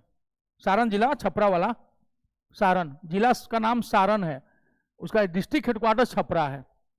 और ये मधेपुरा में इलेक्ट्रिक वाला, ये याद रखिएगा, मधेपुरा में इलेक्ट्रिक इंजन और बिहार के सारण के मढ़ौरा में डीजल इंजन। और भारत का सबसे ताकतवर इंजन का रिकॉर्ड कहां बना है? मधेपुरा में बना है, बनाने का सबसे ताकतवर। ठीक, लगाया जा रहा है। छपरा बिहार में रेल व्हील फैक्ट्री स्थापित की गई है, रेल व्हील वहीं सारण जिले में 2 बना है। ठीक है, तो छपरा बिहार में कहा? बेला में। बेला, ये गया वाला बेलागंज नहीं, ये छपरा सारण वाला बेला है। पहले हम भी समझते थे बेला देख करके कि गया वाला बेला में, हाँ, तो हम सोचे कि बेला में चक्का खोल दिया है, तो पता चला कि अरे नहीं भाई, सारण में है। तो सारण में 2 चीज है, मढ़ौरा में डिब्बा बनता है, डब्बा बनता है, और बेला में चक्का बनता है, याद रखिएगा इसको। और दोनों ही सारण में ही है। पश्चिम बंगाल के दानकुनी में विद्युत और डीजल इंजन के अवयव बनाने की 2 फैक्ट्री लगाई जा रही है। अवयव जो उसका पार्टिकल्स होता है, वो हर जगह इंजन थोड़ी बनेगा, उसका पार्टिकल्स भी तो बनना चाहिए कि भाई वहां से मंगा लो, पार्टिकल्स बनता है वहां। कहाँ? दानकुनी में। IIT रुड़की में देश के पहले रेल इंजन थॉमसन को संरक्षित किया गया, वहीं पर है। आप जाइएगा जब IIT रुड़की, तो बाहर में वो इंजन रखा हुआ है, उसका नाम थॉमसन के नाम पे था। ठीक है, अब हम लोग थोड़ा सा देख लेते हैं ऊपर में जो कुछ दिया हुआ था कि कब कौन बोर्ड जो है स्थापित हुआ है। कुटीर उद्योग बोर्ड, ठीक है ना, कुटीर उद्योग बोर्ड को कॉटेज इंडस्ट्री कहते हैं, cottage industry board, cottage industry. क्या है ये कुटीर उद्योग? कुटीर उद्योग यानी कॉटेज इंडस्ट्री में 10 से अधिक लोग नहीं हो सकते हैं, मशीन से कोई भी काम नहीं होगा, जो भी काम होगा वो हाथ से होगा। जैसे झाड़ू बनाना है तो उसमें मशीन का काम है, 10 आदमी, 5 आदमी, 4 आदमी मिलकर कर लेंगे। टोकरी बनाना है, अचार बनाना है, पापड़ बनाना है, मोमबत्ती बनाना है, ठीक है, तो अगरबत्ती बनाना है। तो इस तरह की चीजों के लिए न तो मशीन की जरूरत है और ना ही 10 से ज्यादा आदमी की जरूरत है। ऐसे इंडस्ट्री को कुटीर उद्योग कहते हैं। जैसे कि वो कुटिया में जो है बना रहे हैं, उसको कुटीर उद्योग कह दिए, घरेलू टाइप का हो गया। इसी को कॉटेज इंडस्ट्री। क्यों इसको भारत सरकार सपोर्ट करती है? इसलिए सपोर्ट करती है कि भैया हर जगह हम लोग बड़े बड़े फैक्ट्री लगा नहीं सकते, तो कुछ कुछ लोग अपना इस टाइप का भी काम करके कमा सकते हैं। तो इसलिए कुटीर उद्योग बोर्ड की स्थापना कब की गई थी? 1948 में, जिस साल गांधी जी की हत्या हुई थी, क्योंकि उनका सपना भी था। तो याद रखने के लिए रहता है कि जिस साल गांधी जी की हत्या हुई थी उन्हीं के ये में कुटीर उद्योग बोर्ड। केंद्रीय सिल्क बोर्ड कर्नाटका 1949 में मैसूरू में। अखिल भारतीय हथकरघा बोर्ड, ठीक है, 1950 में, गांधी जी का सपना। अखिल भारतीय खाद्य और ग्रामोद्योग बोर्ड 1954, गांधी जी का, सब कुछ गांधी जी का सपना था। अखिल भारतीय हस्तकला बोर्ड 1953। लघु उद्योग बोर्ड, ठीक है, स्मॉल इंडस्ट्रीज, ये 1954। केंद्रीय विक्रय संगठन, केंद्रीय विक्रय जो सेलिंग के लिए होता है 1950, ये सब नहीं। आप केंद्रीय सिल्क बोर्ड सब याद रख लीजिए, अखिल भारतीय हथकरघा बोर्ड दिमाग में डालो, ये वाला याद कर लेना केवल एक, ये अखिल भारतीय खाद्य और ग्रामोद्योग बोर्ड 1954, ठीक है। अब काम का चीज क्या है? बस यही है, बाकी इसको देख सकते हैं, मैं शुरू में है, बस बाकी मत परेशान होना, ये सब रट्टा मत मारना, आता होता है नहीं, परेशान हो जाइएगा, ठीक है। हम लोगों को ना आदत हो गया है अब कि क्वेश्चन जो है कहां से पूछ सकता है। हाँ, एक आध सवाल अगर वो पागल से पूछ दे तो उसके लिए आपको 1000 सवाल पढ़ने की जरूरत, क्योंकि उस एक सवाल को पकड़ने के चक्कर में आप 10,000 सवाल कर जाइएगा, ये मूर्खता होती है। लीव इट, ठीक, हो सकता है कि तुक्का में सही हो जाए, जिसके लिए आप इतनी मेहनत कर रहे हैं। ऊनी वस्त्र उद्योग, ऊनी वस्त्र जो भेड़ को ये करके बनाया जाता है, आइए देखते हैं। ऊनी वस्त्र, वुलन, वुलन इंडस्ट्री, वुलन, वुल से वुलन। भारत में ऊनी वस्त्र की पहली मिल 1876 में कानपुर में स्थापित की, परंतु इस उद्योग का वास्तविक विकास 1950 के बाद ही हुआ है, ठीक है। ये जो दे रहा है इसके अनुसार लाल इमली कारखाना कानपुर, हालांकि इसके पहले भी खुला था लेकिन वो सब ये हो गए थे, चला यही था। लाल इमली बड़ा फेमस हुआ ऊनी, ठीक। पंजाब में लुधियाना, जालंधर, धारीवाल, अमृतसर, इन सब के प्रमुख केंद्र हैं, ठीक है। वहां पे आप देखिएगा फगवाड़ा है, जेसीटी फगवाड़ा, धागा बनाता है, धागा, थ्रेड, ठीक है, जेसीटी फगवाड़ा। उन्हीं वर्ष के महत्वपूर्ण केंद्र कर्नाटक में बेंगलुरु, मैसूर मत देखो, अमृतसर, धारीवाल जाने दीजिए, श्रीनगर, उत्तर प्रदेश मिर्जापुर, आगरा, मुजफ्फरपुर, शाहजहांपुर, राजस्थान, ये सब नहीं देखिए, ये सब छोड़ दीजिए। ये सब क्यों लूसेंट वाले ऐड किए, हमको तो यही नहीं समझ में आ रहा है, क्या ये सब पढ़ाते हैं भाई।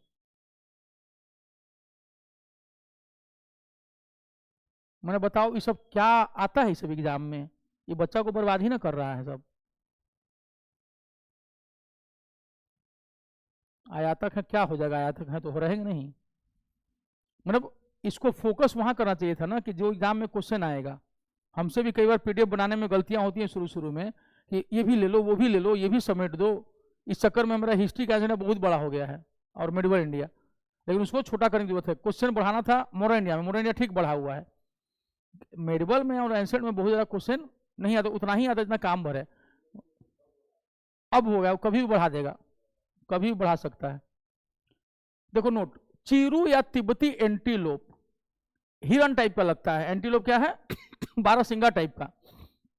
चीरू या तिब्बती एंटीलोप एक विलुप्त प्राय जीव है, एंडेंजर्ड प्राणी है, एंडेंजर्ड स्पेसीज है, ठीक है, जिसका शिकार शाहतूश नामक इसके ऊन के लिए होता है, जो वजन में हल्का और अत्यधिक गर्म होता है। देखिए ये बिजली का सामान देख लेते हैं, बिजली का सामान,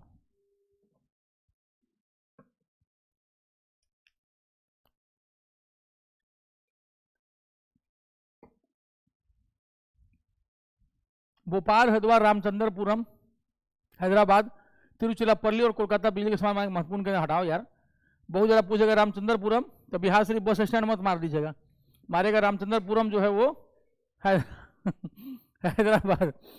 टेलीफोन उद्योग, बेंगलुरु और रूपनारायणपुर टेलीफोन जो है केबल उद्योग के प्रमुख ये है। रूपनारायणपुर पश्चिम बंगाल कर लीजिएगा, ये रख लेना, केबल इंडस्ट्री वेस्ट बंगाल, ठीक है, टेलीफोन केबल के लिए, टेलीफोन केबल के लिए रूपनारायणपुर, इसको करना, टेलीफोन केबल लिख लीजिएगा वेस्ट बंगाल, ये बेंगलुरु नहीं, ये सब फालतू का सब। रेशम उद्योग यानी सिल्क इंडस्ट्री, रेशम का मतलब सिल्क।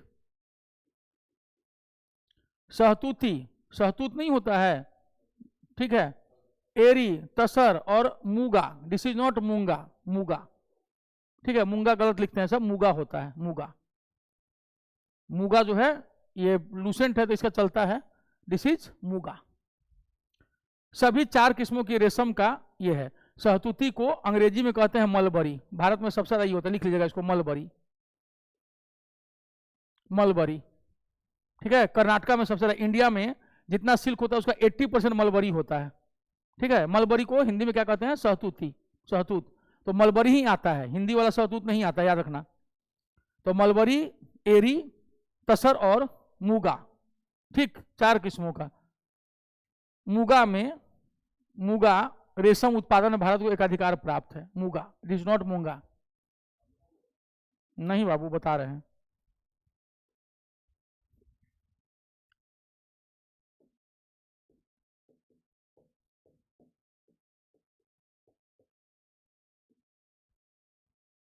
एट्टी परसेंट, भारत का 80% सबसे ज्यादा यही होता है, ठीक है। पूरे भारत का सिल्क में 80% क्या होता है, मलबरी।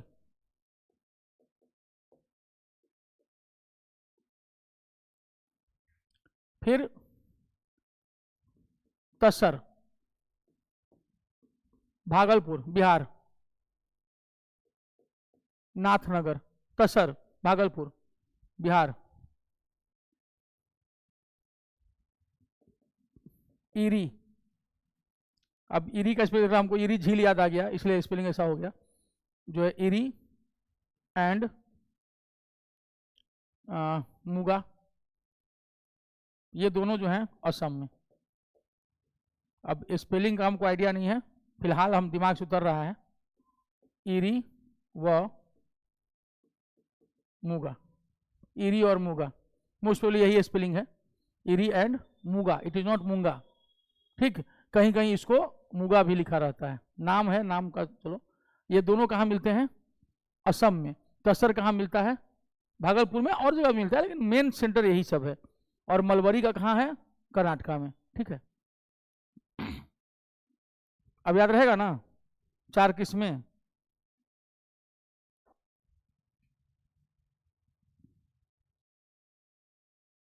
इतना ही है ना, यहां से आ गया ठीक।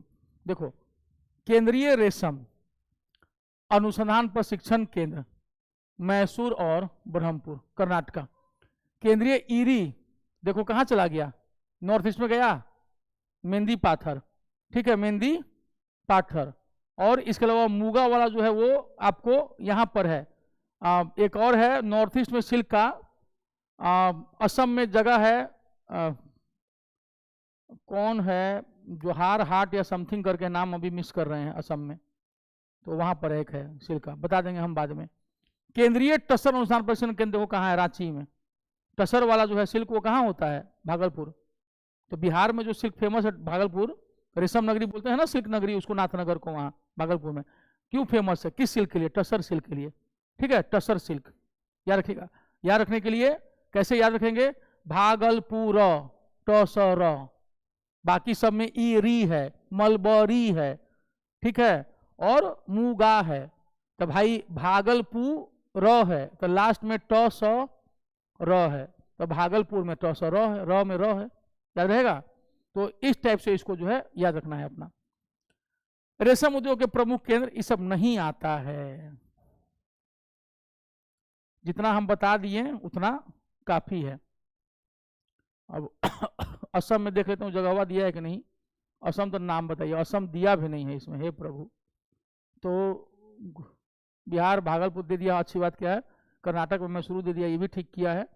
और बताइए असम जो है ईरी और मुगा के लिए जाना जाता है, उसी का नाम इसमें नहीं है, तो हम क्या बोले। कर्नाटक देश का 41% से अधिक कच्चा रेशम उत्पादन करता है, यहां सहतूती मलबरी रेशम बनाया जाता है, ठीक। यहां देश का 56% रेशमी धागा बनाया जाता है। दरअसल अब ये कर्नाटक देश का रेशम का 80% अकेले उत्पादन करता है, ये सब पुराना आंकड़ा हो गया है, ठीक है। रेशम उत्पादन में आंध्र प्रदेश दूसरे स्थान पर है, ठीक। भारत के कुल कपड़ा निर्यात में रेशमी वस्त्रों का योगदान लगभग मात्र 3% है। गैर सहतूती रेशम मुख्यतः देखो आ गया असम ईरी और मुगा, बिहार टसर हो गया, बाकी मध्य प्रदेश से प्राप्त होता है। भारत चीन के बाद, हाँ हाँ, औरैया उत्तर प्रदेश, जैसे खोले होंगे सब, धीरे धीरे बढ़ा रहे हैं ना उसका वो प्रोडक्शन के लिए, अनुसंधान केंद्र है, रिसर्च चल रहा है, ठीक।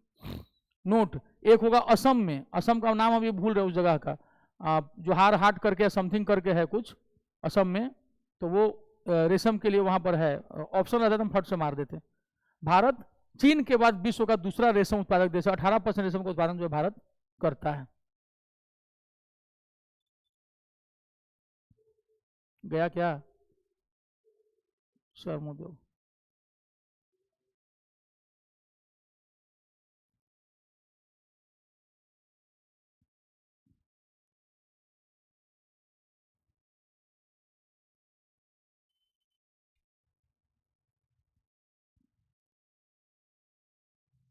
चमड़ा उद्योग, भारत में चर्म उद्योग यानी लेदर टैनिंग, लेदर वाला इंडस्ट्री कानपुर, आगरा, मुंबई, कोलकाता, पटना तथा बेंगलुरु है, ठीक है। कानपुर है, आगरा है और चेन्नई देखिए यहाँ, अब कोलकाता लिखा है कि नहीं, नहीं तो वो काट देंगे हम, है ना, बस ठीक, बस इतना कर लीजिए, ये 4, चेन्नई छोड़ दिया है, ठीक। कानपुर, चेन्नई, आगरा और कोलकाता, ठीक है। कानपुर चर्म उद्योग का सबसे बड़ा केंद्र है, यहाँ जूता बनाने के लिए या जूता बनाने के लिए प्रसिद्ध है, ठीक। इसीलिए सबको बंद किया गया है। एमसी मेहता जो है देश के बहुत बड़े वकील थे, एडवोकेट, और वो इन सबके खिलाफ केस ठोक ठोक के इतना ना डाले केस किए सुप्रीम कोर्ट में, मानव का जो अधिकार ना, जीने का अधिकार, आर्टिकल 21, कहें कि सब जो है नदियों को गंदा करके जीने का अधिकार खत्म कर रहा है और सांस लेने में दिक्कत आ रही है, तो सुप्रीम कोर्ट संज्ञान ले लिया। ये बोल तो ठीक ही रहे हैं। और एमसी मेहता को इसीलिए जो है पर्यावरण संरक्षण के लिए जाना जाता है, ठीक है। तो एमसी मेहता, वो भी नाम याद रखिएगा, कभी भी एग्जाम में पूछ सकता है।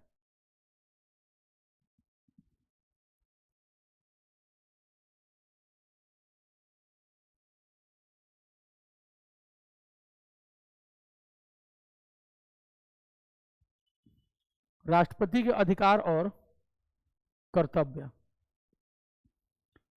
राष्ट्रपति के भैया क्या क्या अधिकार हैं? उनका नियुक्ति संबंधी अधिकार है, कर्तव्य है। आइए देखते हैं नियुक्ति संबंधी अधिकार किसको किसको नियुक्त कर सकते हैं। राष्ट्रपति, भारत के राष्ट्रपति जो है नियुक्त करते हैं भारत के प्रधानमंत्री को, और उनकी सलाह पर मंत्रिपरिषद के अन्य सदस्यों को। मंत्रिपरिषद को अंग्रेजी में कहा जाता है काउंसिल ऑफ मिनिस्टर्स, और यह मंत्रिमंडल से अलग है। मंत्रिमंडल को कैबिनेट कहा जाता है, मंत्रिमंडल को कैबिनेट कहते हैं। भारत के संविधान के मूल संविधान में कैबिनेट शब्द कहीं नहीं था, मंत्रिमंडल शब्द क्या था? मंत्री परिषद। तो कैबिनेट क्या है? जो प्रधानमंत्री के अलावा जो सीनियर मंत्री होते हैं उनको कैबिनेट मंत्री कहते हैं, ठीक, जो अपने मंत्रालय के सबसे प्रमुख। और मंत्रिपरिषद में राज्य मंत्री, उप मंत्री, स्वतंत्र प्रभार वाले राज्य मंत्री सब आ जाते हैं, ठीक है?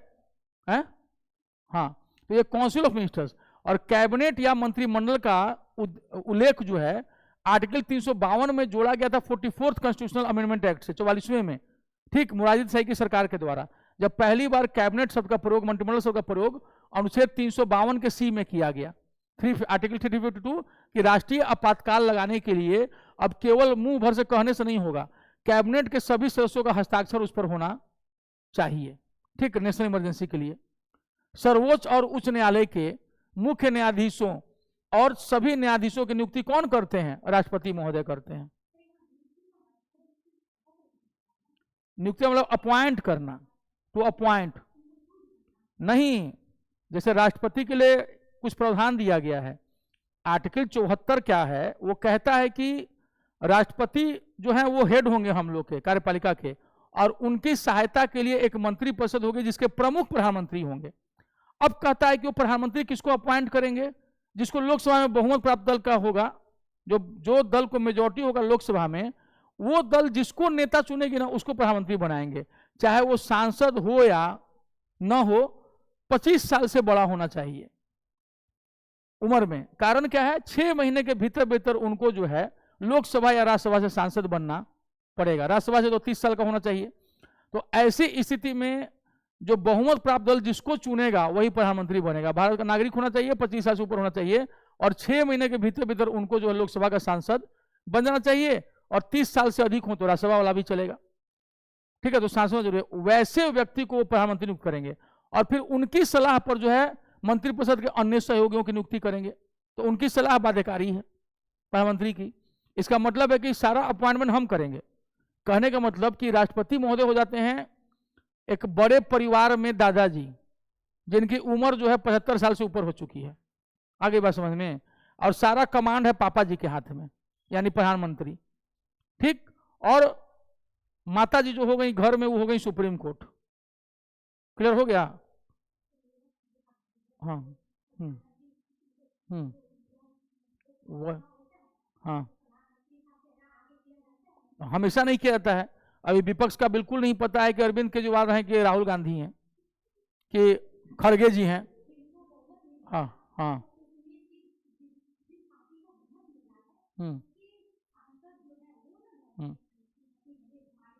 तो वो मेन लीडिंग है तो करते हैं ना। तो राष्ट्रपति को कहा गया कि ना कि जो बहुमत प्राप्त दल का जो नेता होगा ना, आप उसको अपॉइंट करेंगे आप ही। तो वो अपॉइंट करने का काम जो है वो राष्ट्रपति महोदय का है। तो ये वही हम बता रहे हैं कि मान लीजिए कि घर में सपोज कल को, जैसे आपका प्रश्न है कि राष्ट्रपति महोदय कैसे अपॉइंट करते हैं, उनके पास कैसे इतना पावर है। मान लीजिए कि कल को आपकी शादी होनी है, एक बात हम बता रहे हैं उदाहरण के रूप में, और आपके दादाजी हैं, अच्छा चलिए मान लीजिए होते हैं, मान लीजिए होते हैं, ठीक है, आपके पापा हैं, हाँ, अब वो एक लड़का का फोटो लाए और तय कर दिए कि बेटा अब आपकी शादी इसी लड़के से होगी, लड़का जो है गवर्नमेंट जॉब में है, अच्छा है, बड़ा ये है वो है, अपनी बिरादरी से दिस डेट डीलिंग उलिंग जितना हो गया, आप भी अपना हाँ ठीक है पापा। आप जो अब आपके पापा अगर दादाजी आपके होते हैं तो वहाँ गए, हाँ बाबूजी पापा, तो बोले हाँ बेटा बोलो। तो देखिए ना, ये जो है हम लोगों ने बच्चिया के लिए जो है लड़का देखा है कि आप भी देख लीजिए, आप भी देख लीजिए, बाबा देख लीजिए, थोड़ा सा हमको उतना ठीक है, हो गया, अपॉइंट कीजिए। मतलब कहने मतलब कि अब निमंत्रण पत्र बंटने का कार्रवाई। तो अब समझ आएगा राष्ट्रपति महोदय, राष्ट्रपति महोदय सम्मानित होते हैं घर के बाबा जी की तरह, दादाजी की तरह। दादाजी की कितनी इज्जत होती है घर में, समझ गया? रियल पावर किसके पास होता है? पापा जी के पास। आगे बस समझ में कि बाप कौन होता है। भारत के प्रधानमंत्री जो है वो वास्तविक मुखिया होते हैं, और दादाजी जो होते हैं वो ज्वाइंट फैमिली के बाबा जी की तरह होते हैं, जिनकी इज्जत सब लोग करते हैं, सुनता कोई नहीं है। हाँ, लेकिन अब राष्ट्रपति महोदय की बात है, तो ये डिपेंड करता है ना उनके व्यक्तित्व पर। मान लो कि राष्ट्रपति रहेंगे हम लोग के डॉक्टर एपीजे अब्दुल कलाम की तरह, तो उनकी बात काटने की हिम्मत भी रखना अपने आप में बड़ी बात है। अगर कोई डॉक्टर एपीजे अब्दुल कलाम की बात को काट देता तो जनता, वो पीपुल्स प्रेसिडेंट थे, जनता में लोकप्रिय थे। अब मान लो कोई वैसे कोई राष्ट्रपति हो जो बहुत ज्यादा ये नहीं हो, तो उनकी बात को लोग काट देंगे, पता भी नहीं चलेगा क्या हुआ क्या नहीं। लेकिन कलाम साहब की बात को काटना बहुत आसान नहीं था। तो डिपेंड करता है कि आपकी पर्सनालिटी कैसी है, उसी के हिसाब से राष्ट्रपति का गरिमा जो बढ़ती है घटती है। ये हो गया मुख्य न्यायाधीश, और तमाम न्यायाधीशों की नियुक्ति भी वो करते हैं। देखो, भारत के नियंत्रक महालेखा परीक्षक कैग प्रधानमंत्री के ही कहने पे करेंगे, लेकिन अपॉइंट वही करते हैं। राज्यों के राज्यपाल, मुख्य चुनाव आयुक्त और अन्य दोनों चुनाव आयुक्त, इसी को लेकर भी पेच फंसा था। ठीक है, सुप्रीम कोर्ट ने कहा कि प्रधानमंत्री रहेंगे, लोकसभा में विपक्ष के नेता रहेंगे, अगर विपक्ष के नेता नहीं रहेंगे तो जो सबसे मुख्य विपक्षी दल रहेगा उसके नेता रहेंगे, और प्लस सुप्रीम कोर्ट के चीफ जस्टिस रहेंगे। अभी लोकसभा, राज्यसभा और राष्ट्रपति जी ने, संसद ने मुहर लगा दी कि सुप्रीम कोर्ट के चीफ जस्टिस नहीं रहेंगे। कौन रहेंगे? एक कैबिनेट मंत्री रहेंगे प्रधानमंत्री द्वारा मनोनीत। तो जाहिर सी बात है सरकार का से बढ़ गया इसमें, मुख्य चुनाव आयुक्त की नियुक्ति में। कहा गया कि नहीं, हम लोग सुप्रीम कोर्ट को इसमें एंट्री नहीं करने देंगे। जैसे सुप्रीम कोर्ट अपने कोलिजियम सिस्टम में हम लोग को एंट्री नहीं करने देती है, वैसे हम लोग इनको इसमें एंट्री करने नहीं देंगे। बात है साहब, एक हाथ ले एक हाथ दे। अगर आपको आना है तो हम लोग कोलिजियम सिस्टम में एंट्री दीजिए। भारत के महान्यायवादी अटॉर्नी जनरल, राज्यों के मध्य समन्वय के लिए अंतर्राज्यीय परिषद के सदस्य, यूपीएससी के चेयरमैन और अन्य सदस्य, संघीय क्षेत्रों के मुख्य आयुक्तों यानी कि यूनियन टेरिटरी के प्रशासक या लेफ्टिनेंट गवर्नर, वित्त आयोग के सदस्यों और अध्यक्ष भी, भाषा आयोग के सदस्यों, पिछड़ा वर्ग आयोग के सदस्यों, ओबीसी कमीशन, बीसी, अल्पसंख्यक आयोग के सदस्यों, माइनॉरिटी कमीशन के, और अध्यक्ष भी, भारत के राजदूतों और अन्य राजनयिकों। ठीक है, जिनको प्रधानमंत्री ही चुनेंगे, लेकिन कौन कहां रहेगा ये सब अपॉइंटमेंट का काम कौन करेंगे? राष्ट्रपति महोदय।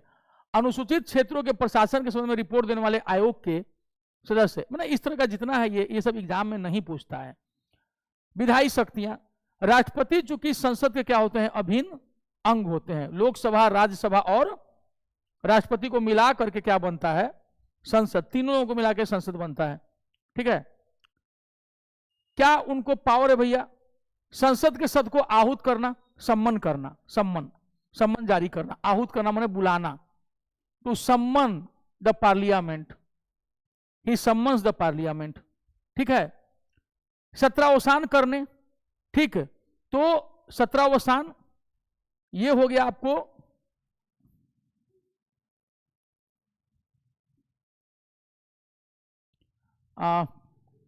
प्रोरोगेशन ना बाबू, वो सब नहीं चलता है। प्रोरोगेट करना, प्रोरोगेट करना। और लोकसभा भंग, राज्यसभा भंग नहीं, यहां क्या लिखा हुआ है? संसद के सद को आहूत करने, सत्रावसान करने, और लोकसभा भंग यानी डिसॉल्व करने। डिसॉल्व, वो प्रोरोग, प्रोरोगेशन, ये सब शब्द का इस्तेमाल होता है, ये सब सीख लीजिएगा। कभी भी अंग्रेजी वाला शब्द भी लिख दिया, प्रोरोगेशन यानी प्रोरोग करना। ठीक है, ये सम्मन करना, आहूत करना, बुलाना, आओ। ठीक, सत्र का अवसान करना। 3 सत्र होता है, एक सत्र समाप्त हुआ, सत्र अवसान कर दिए, यानी कि प्रोरोगेट कर दिए। और डिसॉल्व का मतलब हो गया जैसे कि अभी अप्रैल मई में हो जाएगा, चुनाव होगा ना लोकसभा का, तो लोकसभा क्या होगी? जो प्रोरोगेट नहीं होगी, क्या हो जाएगी? डिसॉल्व हो जाएगी, भंग हो जाएगी। तो लोकसभा भंग होने का मतलब फाइनल खत्म, 5 साल के बाद वाला। और ये सत्र अवसान होता है हर सत्र के बाद अवसान। ठीक है, winter session, budget session, monsoon session, ये सब। संसद के एक सदन में या एक साथ समूह से दोनों सदनों में अभिभाषण करने की शक्ति, अभिभाषण करने की शक्ति, the authority to address the parliament, to address, अभिभाषण। अंग्रेजी में क्या कहते हैं? To address. एड्रेस का मतलब होता है डिलीवर, स्पीच डिलीवर करना। टू एड्रेस देम, संबोधित करना। ठीक है, तो अंग्रेजी में ये वर्ड जाएगा, to address either the single house और द बोथ हाउसेस। ठीक है, इसको कहते हैं एड्रेस। लोकसभा के लिए प्रत्येक साधारण निर्वाचन के पश्चात, जैसे अभी अप्रैल मई में चुनाव होगा, कहने तरह के एग्जाम होगा, चुनाव होगा और प्रत्येक संविधान निर्वाचन के पश्चात पहला सत्र के प्रारंभ में और प्रत्येक साल के शुरुआत में बजट सत्र के टाइम में वह सम्मिलित रूप से संसद में को एड्रेस करते हैं। यानी कि अगर 5 साल सरकार चल जाती है तो कुल मिलाकर के 6 बार जो है संसद को ज्वाइंटली जो है संबोधित करते हैं। कैसे? हर साल की शुरुआत में जनवरी महीने में जब बजट की शुरुआत होती है बजट सत्र की, तब संबोधित करते हैं। और जब नया पार्लियामेंट गठित होता है ना, मतलब लोकसभा नया जब आता है, जैसे इस साल आएगा, तो इस साल राष्ट्रपति महोदय जो है हम लोग की महोदया, वो जो है एक तो अभी बजट सत्र को संबोधित की और अब मई में जब नई लोकसभा आ जाएगी ना तो फिर संबोधित करेंगी। तो ये हो गया 1 और 5 साल में एक हर साल शुरुआत में। तो दिस मीन्स कि she will address the joint session of parliament 5+1 that is 6 times. Clear हुआ? अंग्रेजी भी बताते जा रहे हैं, तो ये सब भी शब्द क्लियर होते जा रहा है कि अभिभाषण के लिए मतलब क्या होता है कि ही एड्रेसेस द हाउस। समझ आ गया? नहीं, जैसे वो बुलाते हैं ना, जैसे वो जब बुला देते हैं ना तो पहले सारे सांसद पहुंच जाएंगे, बैठ जाएंगे, सबसे लास्ट में राष्ट्रपति महोदय पहुंचेंगे। वो संसद भवन के ज्वाइंट हॉल में होगा, जो दोनों का बीच में जो 3 कक्ष होता है, एक कक्ष हो गया लोकसभा, एक हो गया राज्यसभा, एक होता है दोनों का मिला के कॉन्स्टिट्यूशनल हॉल टाइप का। ठीक है? तो जो अभी जो संसद बना है आप देखिएगा हेक्सागोनल टाइप का, जो भी क्या स्ट्रक्चर कैसा है, ट्रायंगुलर है, त्रिभुजाकार है। ठीक है, थैंक यू। तो वो जो है उसमें क्या होगा कि एक तरफ राज्यसभा एक तरफ लोकसभा, अब बीच में जो है ज्वाइंट सेशन के बड़की सभा। ठीक है? तो उसमें बुलाया जाएगा ज्वाइंट वाले में, जहां पर 1200 सीटें होंगी, उस पर आकर के सब बैठेंगे और लास्ट में राष्ट्रपति महोदय पहुंचेंगे अपना, और ये पढ़ेंगे किसका भाषण? सरकार का लिखा हुआ, अपना नहीं पढ़ते हैं। हाँ हाँ, मेरी सरकार, मतलब हम राष्ट्रपति हैं, कन्वर के जो घर के जो दादाजी होते हैं ना, वो हम लोगों ने परिवार ने तय किया है कि इसकी शादी जो है इस लड़के से होगी। उनको पता है कि ये कुछ हम नहीं हैं, लेकिन कार्ड जब छपता है तो कार्ड कौन छपवाता है सबको पता है, लेकिन जो मुख्य आकांक्षी होते हैं वो होते हैं दादाजी, दर्शनाभिलाषी में बाकी सब। लेकिन असल में जो दर्शनाभिलाषी में जो सबसे बड़का नाम लिखा रहता है वो रहता है सबसे मेन आदमी। तो ये समझाने का एक तरीका था कि राष्ट्रपति महोदय असल में सम्मानित तो होते हैं, लेकिन वो दादाजी की तरह होते हैं, उनको पापा जी की हर बात माननी पड़ती है। अब पापा जी अगर कुछ तानाशाही ज्यादा करेंगे तो मम्मी जी यानी कि सुप्रीम कोर्ट, ए जी, समझ गया? ये अच्छी बात नहीं है, इसको ये कीजिए, आने आप समझ रहे हैं ना? अच्छा अच्छा भाई रुक जाओ। तो ये कुछ इसी तरह हम लोग का सिस्टम जो है वो काम करता है। लोकसभा के लिए अच्छा ये तो हुई क्या, करा दिए। संसद द्वारा पारित विधेयक राष्ट्रपति के अनुमोदन के बाद ही कानून बनता है। मनी बिल को छोड़ के, धन विधेयक को छोड़ करके। क्यों? क्योंकि धन विधेयक पर पहले ही राष्ट्रपति का हस्ताक्षर हो जाता है, बाकी सभी बिल तभी होंगे जब अनुमोदित होंगे। तो जाहिर सी बात है भाई, मनी बिल भी तो पहले उनका सिग्नेचर होता ही है ना, तो बिना राष्ट्रपति के सिग्नेचर के कोई भी बिल, कानून, एक्ट नहीं बन सकता है, कोई भी विधेयक।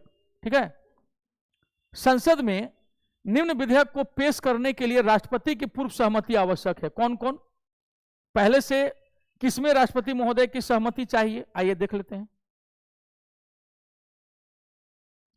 नए राज्यों का निर्माण और वर्तमान राज्य के क्षेत्र सीमाओं नामों में परिवर्तन संबंधी विधेयक, यानी कि आर्टिकल 2 और 3, आर्टिकल 2 एंड सिक्किम को लाना है, झारखंड राज्य बनाना है, उत्तरांचल का नाम बदल के उत्तराखंड करना है, ये सबके लिए जो है आपको क्या करना है, ये राष्ट्रपति से पहले ये कर लेना है, पहले ही साइन कराना है। फिर देखो धन विधेयक बोले थे ना, मनी बिल, आर्टिकल 110, संचित निधि से व्यय करने वाले विधेयक 117, यानी कि वित्त विधेयक, बजट, इस टाइप का, मतलब जो संसद के तो बजट तो है 112 में, एनुअल फाइनेंशियल स्टेटमेंट, लेकिन वित्त विधेयक का ही वो क्या है, पार्ट है। ऐसे कराधान, कराधान मतलब टैक्सेशन, टैक्स लगाने की प्रक्रिया, कराधान, टैक्सेशन, संचित में consolidated fund of India, consolidated fund,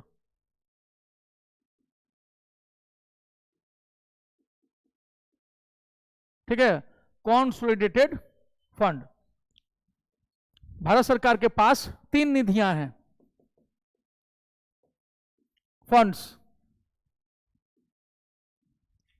जो सबसे इंपॉर्टेंट होता है कॉन्सोलिडेटेड फंड, ठीक है, इसको क्या कहते हैं हिंदी में? संचित निधि। ये आर्टिकल कौन सा है? 266, आर्टिकल 266। इसमें क्या होता है? भारत सरकार जितना टैक्स लगाती है ना, रेवेन्यू जो वसूलती है, टैक्स से टैक्स खींचती है, तो क्या आता है भारत सरकार के पास? राजस्व। ठीक है, इसको क्या कहते हैं? जितनी राजस्व वसूली होती है टैक्स से, वो सब किस में जाता है? संचित निधि में। आर्टिकल 266 में इसका प्रावधान है। ठीक है, प्लस जितना वो कर्ज लेती है, लोन लेती है, जितना, चाहे वो किसी से ले, अमेरिका से ले, इंग्लैंड से ले, IMF से ले, वर्ल्ड बैंक से ले, सारा पैसा कहां जाएगा? संचित निधि में। उसके बाद दूसरा है कॉन्टिजेंसी फंड। कॉन्टिजेंसी फंड, इसको कहते हैं आकस्मिक निधि। आकस्मिक निधि में अब जो है पहले था कुछ था, अभी 30,000 करोड़ रुपया डाला जाता है। 30,000 करोड़ अभी दिमाग से उतर रहा है, लेकिन कुछ है इसी टाइप का राशि। ठीक है, एक फंड है। इसमें एकाएक कोई घटना हो गई, जैसे कि लैंडस्लाइड हो गया, जैसे कैसे जोशीमठ में हुआ था लैंडस्लाइड। ठीक है, अर्थक्वेक यानी कि क्या आ गया? भूकंप, बाढ़ आ जाए, फ्लड एकाएक आ जाए, ऐसे आपदाओं से, डिजास्टर से निपटने के लिए फंड क्या होता है? आकस्मिक फंड। हमको जहां तक याद है इसमें 30,000 करोड़ रुपया जो है डाला अब जाता है। ठीक है, 30,000। तीसरा जो होता है, और ये है, this one is in 266A। 266A। अब क्या है? तीसरा क्या है? ये तो हो गया भैया फंड। 267, आर्टिकल 267, लोक निधि, पब्लिक अकाउंट। इसमें क्या आता है? इसमें आता है ना, जो पैसा आप बैंक में जमा करती है ना, जो saving accounts, fix deposit, banks में, LIC में, समझ रहा है, जो सिक्योरिटीज में, जो आप इंदिरा विकास पत्र ली, डाक का बॉन्ड जो ली, ठीक है, ये बॉन्ड, ये सारा लोक निधि। जनता का, बैंकों का पैसा किस में जाता है? लोक निधि में। जनता इसको कभी भी खींच सकती है, कभी भी इसमें पैसा डाल सकती है। ये जो आपका पोस्ट ऑफिस में जो जाता है, पोस्ट ऑफिस के थ्रू, ठीक है, पोस्ट ऑफिस में जो आप लोग खरीदते हैं, किसान विकास पत्र, इंदिरा विकास पत्र, सब आता है ना, ये सबका पैसा कहां जाता है? लोक निधि में। तो भारत सरकार के कितने फंड हुए? 3। टैक्स का पैसा और कर्जा का पैसा कहां जाएगा? आकस्मिक निधि। इसमें से खर्चा करने के लिए आपको संसद से मंजूरी लेनी पड़ती है। इसमें राष्ट्रपति महोदय तुरंत खर्चा करने का आदेश देते हैं। बाद में जो है जांच करता है कौन? लोक लेखा समिति। ठीक है, कि खर्चा सही हुआ है कि गलत हुआ है, और कैग भी जांच करते हैं। और ये तीसरा वाला क्या है? इसमें जनता का पैसा जब चाहेगी तब खींचेगी, जब चाहेगी तब डालेगी। क्लियर हो गया? पहले था कि नहीं क्लियर? अब क्लियर हो गया ना? थैंक यू कौन बोलेगा? तो ये ठीक है, हम लोग जबरदस्ती थैंक यू बुलवाते हैं। तो ये टैक्सेशन, जिसमें राज्य ही जुड़ा है, प्रभाव डालने वाला विधेयक। आप किसी पर भी ऐसे ही टैक्सेशन मतलब नहीं कर सकते, राष्ट्रपति की पूर्व अनुमति उस पर जरूरी है। ठीक है, राज्यों के बीच व्यापार, वाणिज्य और समागम। ठीक, राज्यों के बीच व्यापार, ट्रेड, कॉमर्स एंड इंटरकोर्स पर रिस्ट्रिक्शन लगाने वाले, निर्बंधन का मतलब होता है रिस्ट्रिक्शन, प्रतिबंध। ठीक है, restriction, trade, commerce and intercourse पर रिस्ट्रिक्शन लगाने वाले बिल्स, अनुच्छेद 304, आर्टिकल 304।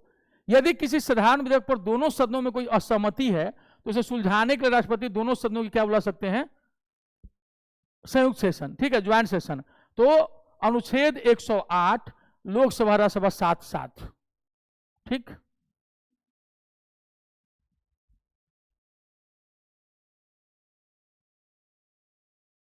यहीं पे है ना कि छूट गया, यही है ना नोट। किसी अनुदान की मांग राष्ट्रपति की सिफारिश पर की जाएगी, अन्यथा नहीं। अनुदान सब्सिडी, अनुदान का मतलब सब्सिडी, सब्सिडी, ठीक है।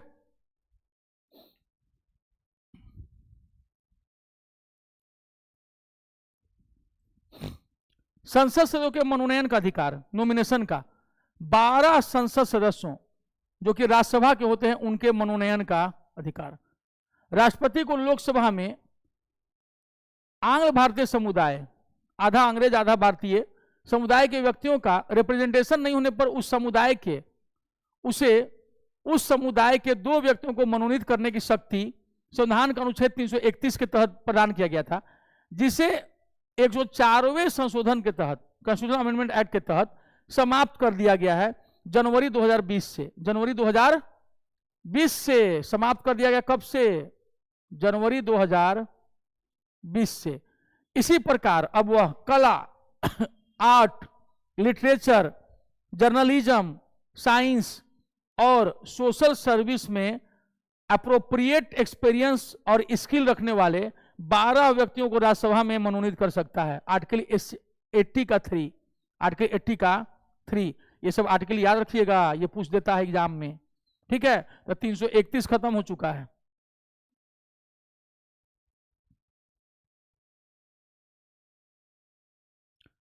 अध्यादेश जारी करने की शक्ति, अध्यादेश अंग्रेजी में इसको बोलते हैं ऑर्डिनेंस।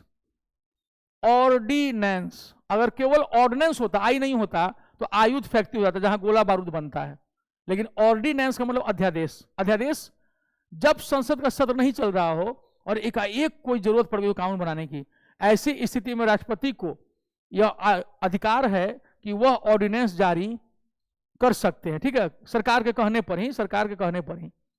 संसद के स्थगन के समय अनुच्छेद 123 1 to 3 के तहत ऑर्डिनेंस जारी कर सकता है, इशू कर सकता है, जिसका प्रभाव संसद के अधिनियम के जैसा ही होता है, एकदम कानून होता है वो। इसका प्रभाव संसद सत्र के शुरू होने के 6 सप्ताह तक रहता है। अगर संसद के दोनों सदनों ने उसको पारित कर दिया 6 सप्ताह के भीतर, तब तो क्लियर है। और ये संसद के सत्र के शुरू होने के 6 सप्ताह का मतलब क्या? मान लो कि 2 हाउस है, एक बैठ गया पहले और दूसरा बैठा बाद में, तो हम 6 सप्ताह किससे जोड़ेंगे? बाद वाले से। आई बात समझ में? मान लीजिए कि क्या लिखा हुआ है यहां, संसद के सत्र के शुरू होने के 6 वीक्स तक, तो इसमें 6 वीक्स कब से माना जाएगा? जो दूसरा हाउस जो बैठेगा ना जिस दिन से, उस दिन से गिनती मानी जाएगी। ये नहीं कि पहला हाउस बैठ गया 2 दिन पहले और दूसरा हाउस बैठा 2 दिन के बाद, तो गिनती कब से मानी जाएगी? दूसरे हाउस के बैठने के बाद से। याद रहेगा? ठीक है। परंतु राष्ट्रपति राज्य सूची के विषयों पर अध्यादेश नहीं जारी कर सकता। किस पर जारी कर सकता है? केंद्रीय सूची और समवर्ती सूची। जब दोनों सदन सत्र में होते हैं तब राष्ट्रपति को यह शक्ति प्राप्त नहीं होती है।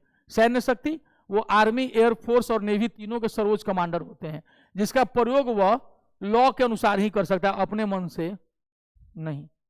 राजनीतिक शक्ति, दूसरे देशों के साथ कोई भी समझौता होता है, ट्रीटी एग्रीमेंट, तो राष्ट्रपति के नाम से ही होता है। उनके बिहाफ पर साइन भले कोई करता है, लेकिन वो क्या कहता है? राष्ट्रपति के आदेश से। ठीक। दूसरा, अगर हम लोग कोई राजदूत को नियुक्त किए अमेरिका में, कहीं भी, इंग्लैंड में हाई कमिश्नर, तो वो नियुक्ति पत्र कहां से ले जाता है? राष्ट्रपति के पास से। और अगर कोई बाहर से कोई राजदूत या हाई कमिश्नर आता है देश में, दूसरे देश का, तो अपनी नियुक्ति पत्र लेकर के कहां आता है ज्वाइन करने के लिए? पहले राष्ट्रपति महोदय के पास कि सर देखिए हमारा यही अपॉइंटमेंट लेटर है, वो देखा जाता है और फिर कहता है चलिए ठीक है आप आइए। अब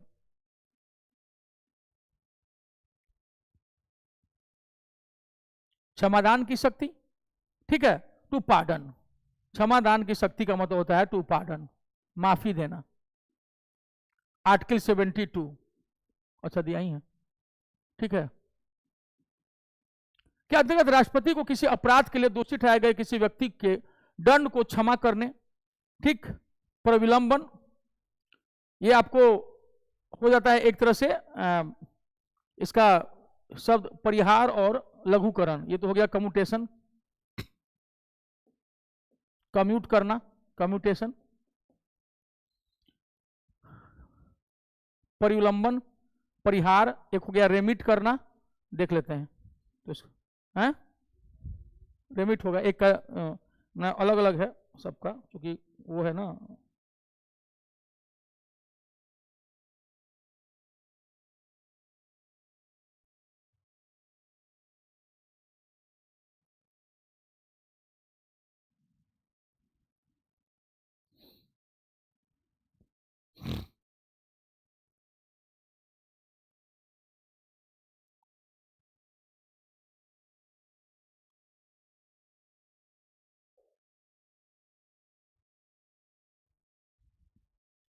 ये एक हो गया, 2 3, एक और है उसको छोड़ दिया है, ठीक है। ये आपको रेमिशन, ये सब पॉजिटिव रहता तो रिप्राइव और एक रिस्पाइट।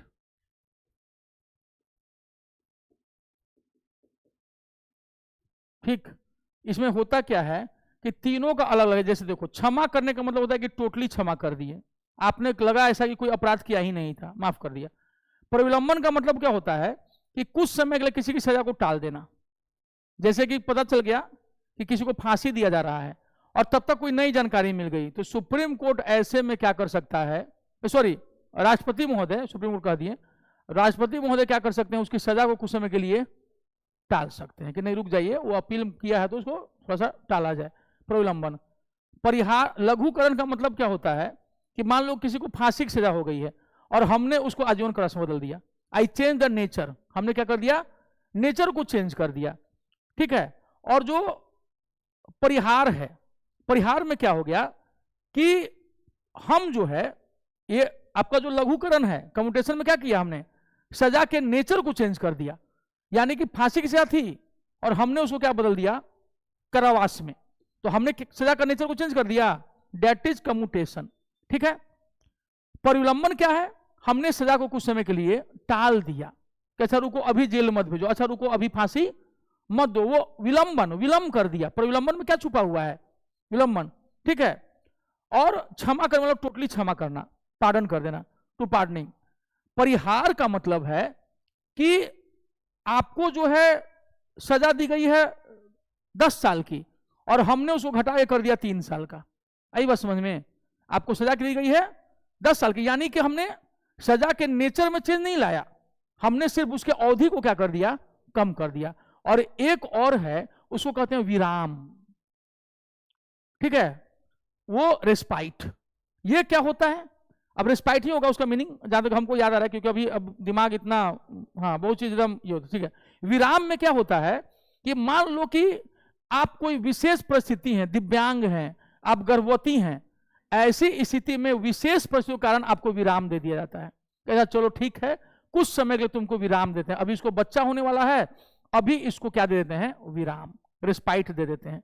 या कोई दिव्यांग है तो ऐसा चलो जाने दो, गलती हो गई, तो विशेष परिस्थितियों को देख करके जब क्षमा दी जाती है तो उसको विराम कहते हैं, रेस्पाइट कहते हैं, ठीक है। सजा के नेचर को चेंज कर देते हैं तो डेट इज कम्यूटेशन, हमने लघुकरण कर दिया, यानी फांसी हुई थी, हमने क्या कर दिया, उसको कारावास में बदल दिया।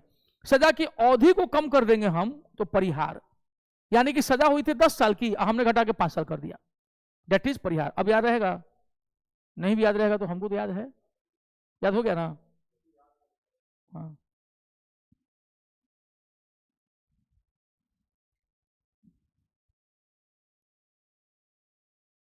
अच्छा ये तो दिया ही हुआ है, हम हम मेहनत किए जा रहे हैं कि स्वरूप को बदलकर कम कर दिया जाता है, चेंज कर दिया जाता है। जैसे मृत्युदंड का लघुकरण कर कठोर या साधारण करवास में बताइए, हे प्रभु। परिहार में दंड की प्रकृति में परिवर्तन किए बिना उसकी अवधि क्या कर दी जाती है, कम कर जाती है। जैसे 2 वर्ष के कठोर कारावास को बदल करके 1 वर्ष का। प्रलंबन में किसी दंड पर विशेषकर मृत्युदंड रोक लगाता है, विलंब टाल देता है कि दोषी व्यक्ति क्षमा न कर सके। विराम में किसी दोषी की सजा को विशेष स्थिति में कम कर जाता है, जैसे गर्भवती स्थिति की सजा को कम करना, ठीक है। हम एकदम दिमाग लगा के सोच सोच के हम बोल रहे हैं, क्योंकि हैं, हाँ मतलब कहने वालों कि हमको आइडिया नहीं है कि आगे में क्या है, हम तो सोचे कि नहीं दिया तो चलो बता दो पहले, और उसके ये कैसे वो पूछे सर कॉन्सोलिडेटेड संचित निधि क्या होता है, बताइए। तो लूसेंट से ज़्यादा बढ़िया हम लोग किताब छाप दें लिखने लगे तो, लेकिन टाइम नहीं है ना, टीम है हमारे पास। जब क्षमादान की पूर्व याचिका राष्ट्रपति ने रद्द कर दी हो तो दूसरी याचिका नहीं दायर की जा सकती है। आप एक बार अगर राष्ट्रपति ने गोल कर दिया तो आपका मैटर क्या हो जाएगा, खत्म। इसके बाद बस ये खत्म ही है अब, शक्ति करके बस ये है। कितना है, बहुत है क्या, यहीं तक है, बस यहीं तक है, ऐसे ही बोल देते हैं, कोई ज्यादा ये नहीं है उसमें। ठीक है, राष्ट्रपति की आपातकालीन शक्तियां क्या हैं, 352 से 360 है, भाग 18 है। 352 में राष्ट्रीय आपातकाल है, 356 में राष्ट्रपति शासन है और 360 में क्या है, वित्तीय आपातकाल है। ठीक है, अब कारण क्या है कि आप राष्ट्रीय आपातकाल कब लगा सकते हैं, जब कोई बाहरी देश आक्रमण कर दिया हो या भीतर में आर्म्ड रेबेलियन हो गया हो, सशस्त्र विद्रोह, हथियार के साथ विद्रोह हो गया। ऐसे नहीं, पहले था इंटरनल सिक्योरिटी के आधार पर, गड़बड़ियों पर, आंतरिक गड़बड़ी नहीं, अब इंटरनल डिस्टर्बेंस पर जो है आप आपातकाल नहीं लगा सकते हैं। सशस्त्र विद्रोह होना चाहिए देश के भीतर, या कोई देश आक्रमण कर दिया, अनुच्छेद 352। संवैधानिक मशीनरी फेल हो जाए तो राष्ट्रपति शासन लगा देना है 356, और वित्तीय आपातकाल इसमें जो है 360। न्यूनतम अवधि जो यहाँ 2 माह कह रहा है ना, 2 माह के भीतर में इसको संसद से अनुमोदन मिल जाना चाहिए, नहीं तो वित्तीय आपातकाल समाप्त हो जाएगा। और बाह्य ये जो है आपको क्या बोलते हैं, राष्ट्रीय आपातकाल, ये इसके लिए 1 महीना का समय दिया था, 30 दिन का। ठीक, राष्ट्रपति शासन तो खैर समझ ही रहे हैं आप। राष्ट्रपति किसी सार्वजनिक महत्व के प्रश्न पर उच्चतम न्यायालय द्वारा अनुच्छेद 143 के अधीन परामर्श ले सकता है, लेकिन वह यह परामर्श मानने के लिए बाध्य नहीं है। सुप्रीम कोर्ट संवैधानिक मामलों पर तो उसको राष्ट्रपति को सुझाव देगा, लेकिन गैर संवैधानिक मामलों पर आम जन के प्रश्न हो सकता है कि ठुकरा भी दे, ठीक है, सुझाव न दे। राष्ट्रपति की वीटो शक्ति, राष्ट्रपति द्वारा पारित कोई विधेयक तभी अधिनियम बनता है जब राष्ट्रपति उससे अपनी क्या दे देते हैं, सहमति देते हैं। ठीक है, जब ऐसा विधेयक राष्ट्रपति की सहमति के लिए प्रस्तुत होता है तो उसके पास 3 विकल्प होते हैं राष्ट्रपति के पास, संविधान के अनुच्छेद 111 के अंतर्गत।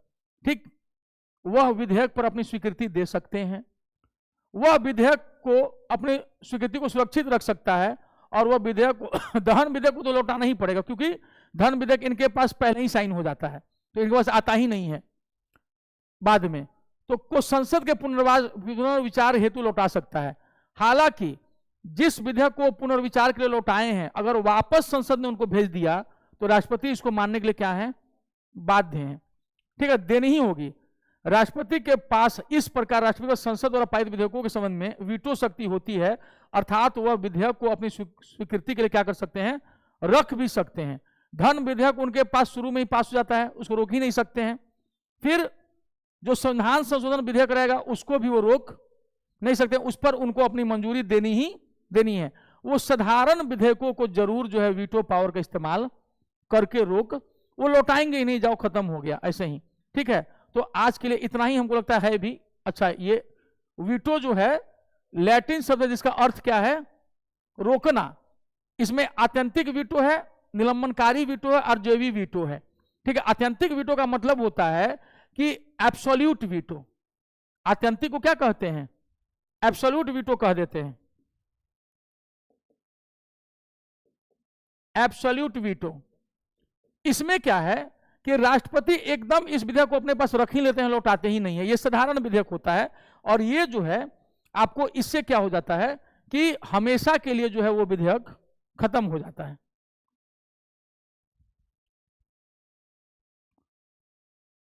देखो, अर्थात विधायिका द्वारा पारित विधेयक पर अपनी राय सुरक्षित रखना, एब्सोल्यूट वीटो।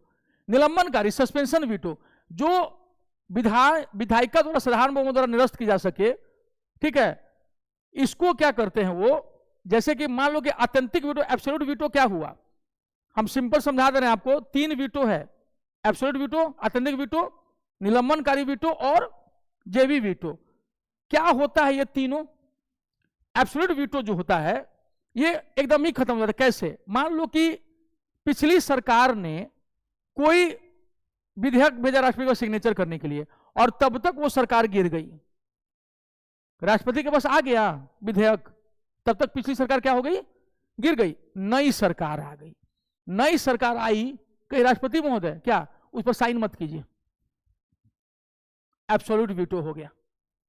यानी इसमें भी राष्ट्रपति का कुछ नहीं चला, चला किसका, नई सरकार का। पुरानी सरकार का वो खत्म हो गया मामला।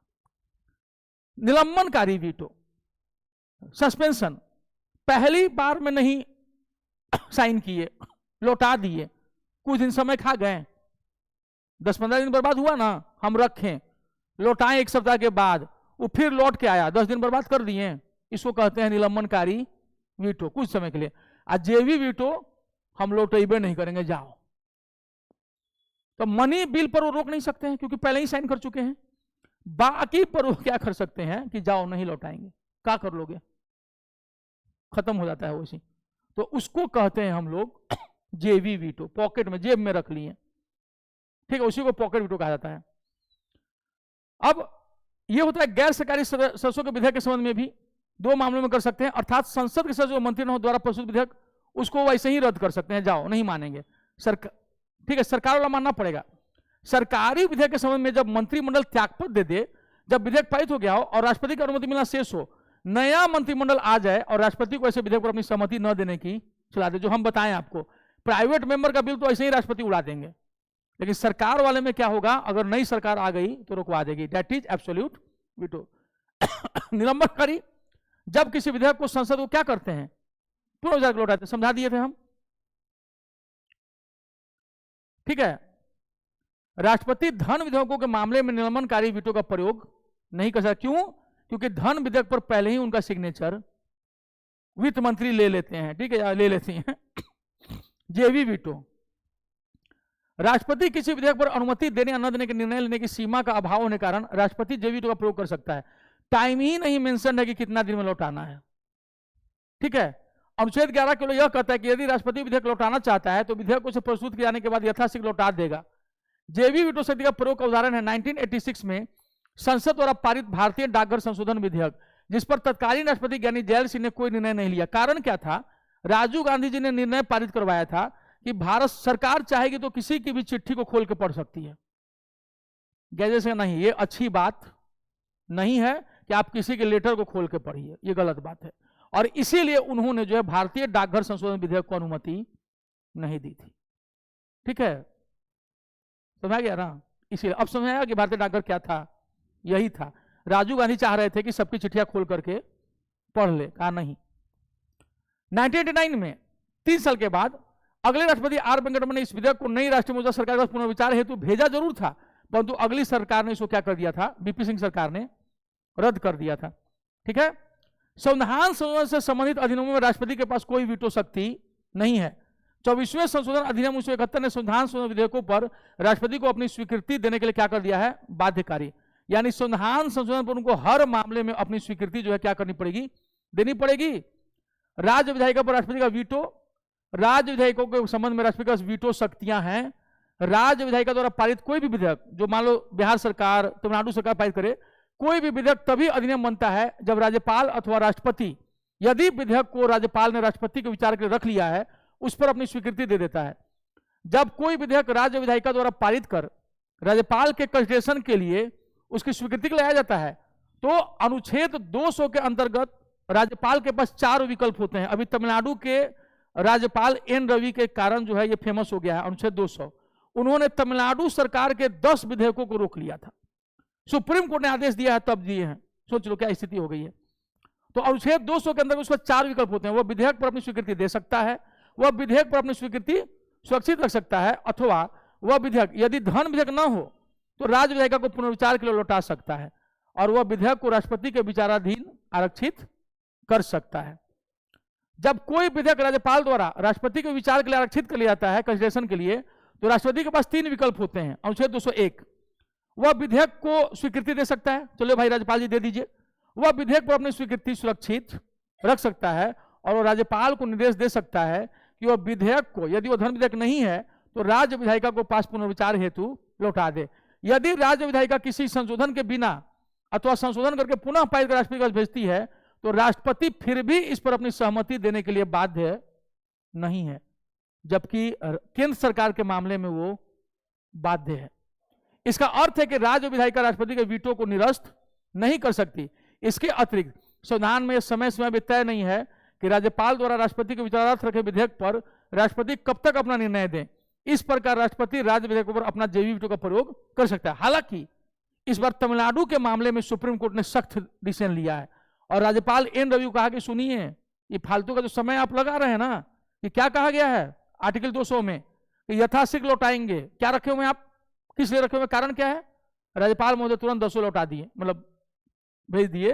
और स्टालिन की सरकार ने उन सबको फिर से पुनर्विचार के लिए भेजा और सब पर जो है उनको सहमति देना पड़ गया, क्योंकि सुप्रीम कोर्ट इंटरफेयर किया कि आप ये बदमाशी नहीं कर सकते हैं। ठीक है, अब कल इसको कितना रह गया है? अच्छा, थोड़ा सा रह गया है। भारत में राष्ट्रपति के द्वारा संघ वित्त आयोग की सिफारिश से है? कितना है ये? यही है? अच्छा ठीक है, तो ये सब तो देख जाइए अपना। ठीक, राजेंद्र प्रसाद भारत के पहले राष्ट्रपति थे लगातार। ठीक है, चलो। वीवी गिरी के समय डबल चक्र मतगणना हुआ था, नीलम संजू रेड्डी निर्विरोध जीते थे, खत्म। भारत की पहला महिला राष्ट्रपति पटेल, और पहली जो है आदिवासी जो जनजातीय जो है वो हम लोग की अभी द्रौपदी मुर्मू जी। 8:28 हो गया, लंबा खींचा गया क्या? हाँ तो लेट, लेकिन हाँ क्या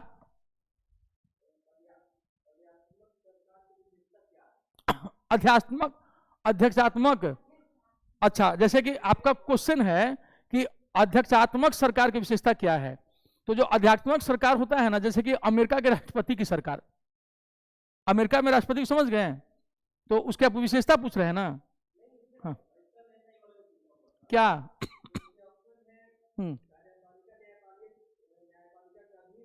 हाँ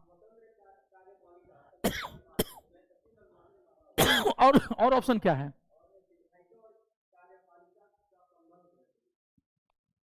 जो अध्यक्षात्मक होता है वो अमेरिका के सिस्टम पे आप चले जाइए पहले। भारत में संसदीय प्रणाली है, याद रखिएगा, यहाँ राष्ट्रपति के पास कोई शक्ति नहीं है उस टाइप से जो अमेरिका के राष्ट्रपति के पास है। और वहां पर जो है, एक तो अमेरिका में अमेरिकी राष्ट्रपति को कार्यपालिका में पूरी शक्ति प्राप्त है। और क्या दिया, पहला ऑप्शन क्या है उसमें? स्वतंत्र कार्यपालिका, हाँ ठीक। और दूसरा? हाँ ठीक है। और हाँ संबंध है। आप क्या लगाए हैं? अपने यहां है संसद, कार्यपालिका और सुप्रीम कोर्ट, शक्तियों का विभाजन। हम लोग का संसदीय है, अध्यक्षात्मक थोड़ी है, तो अमेरिका में है। कोई बात नहीं, सॉरी।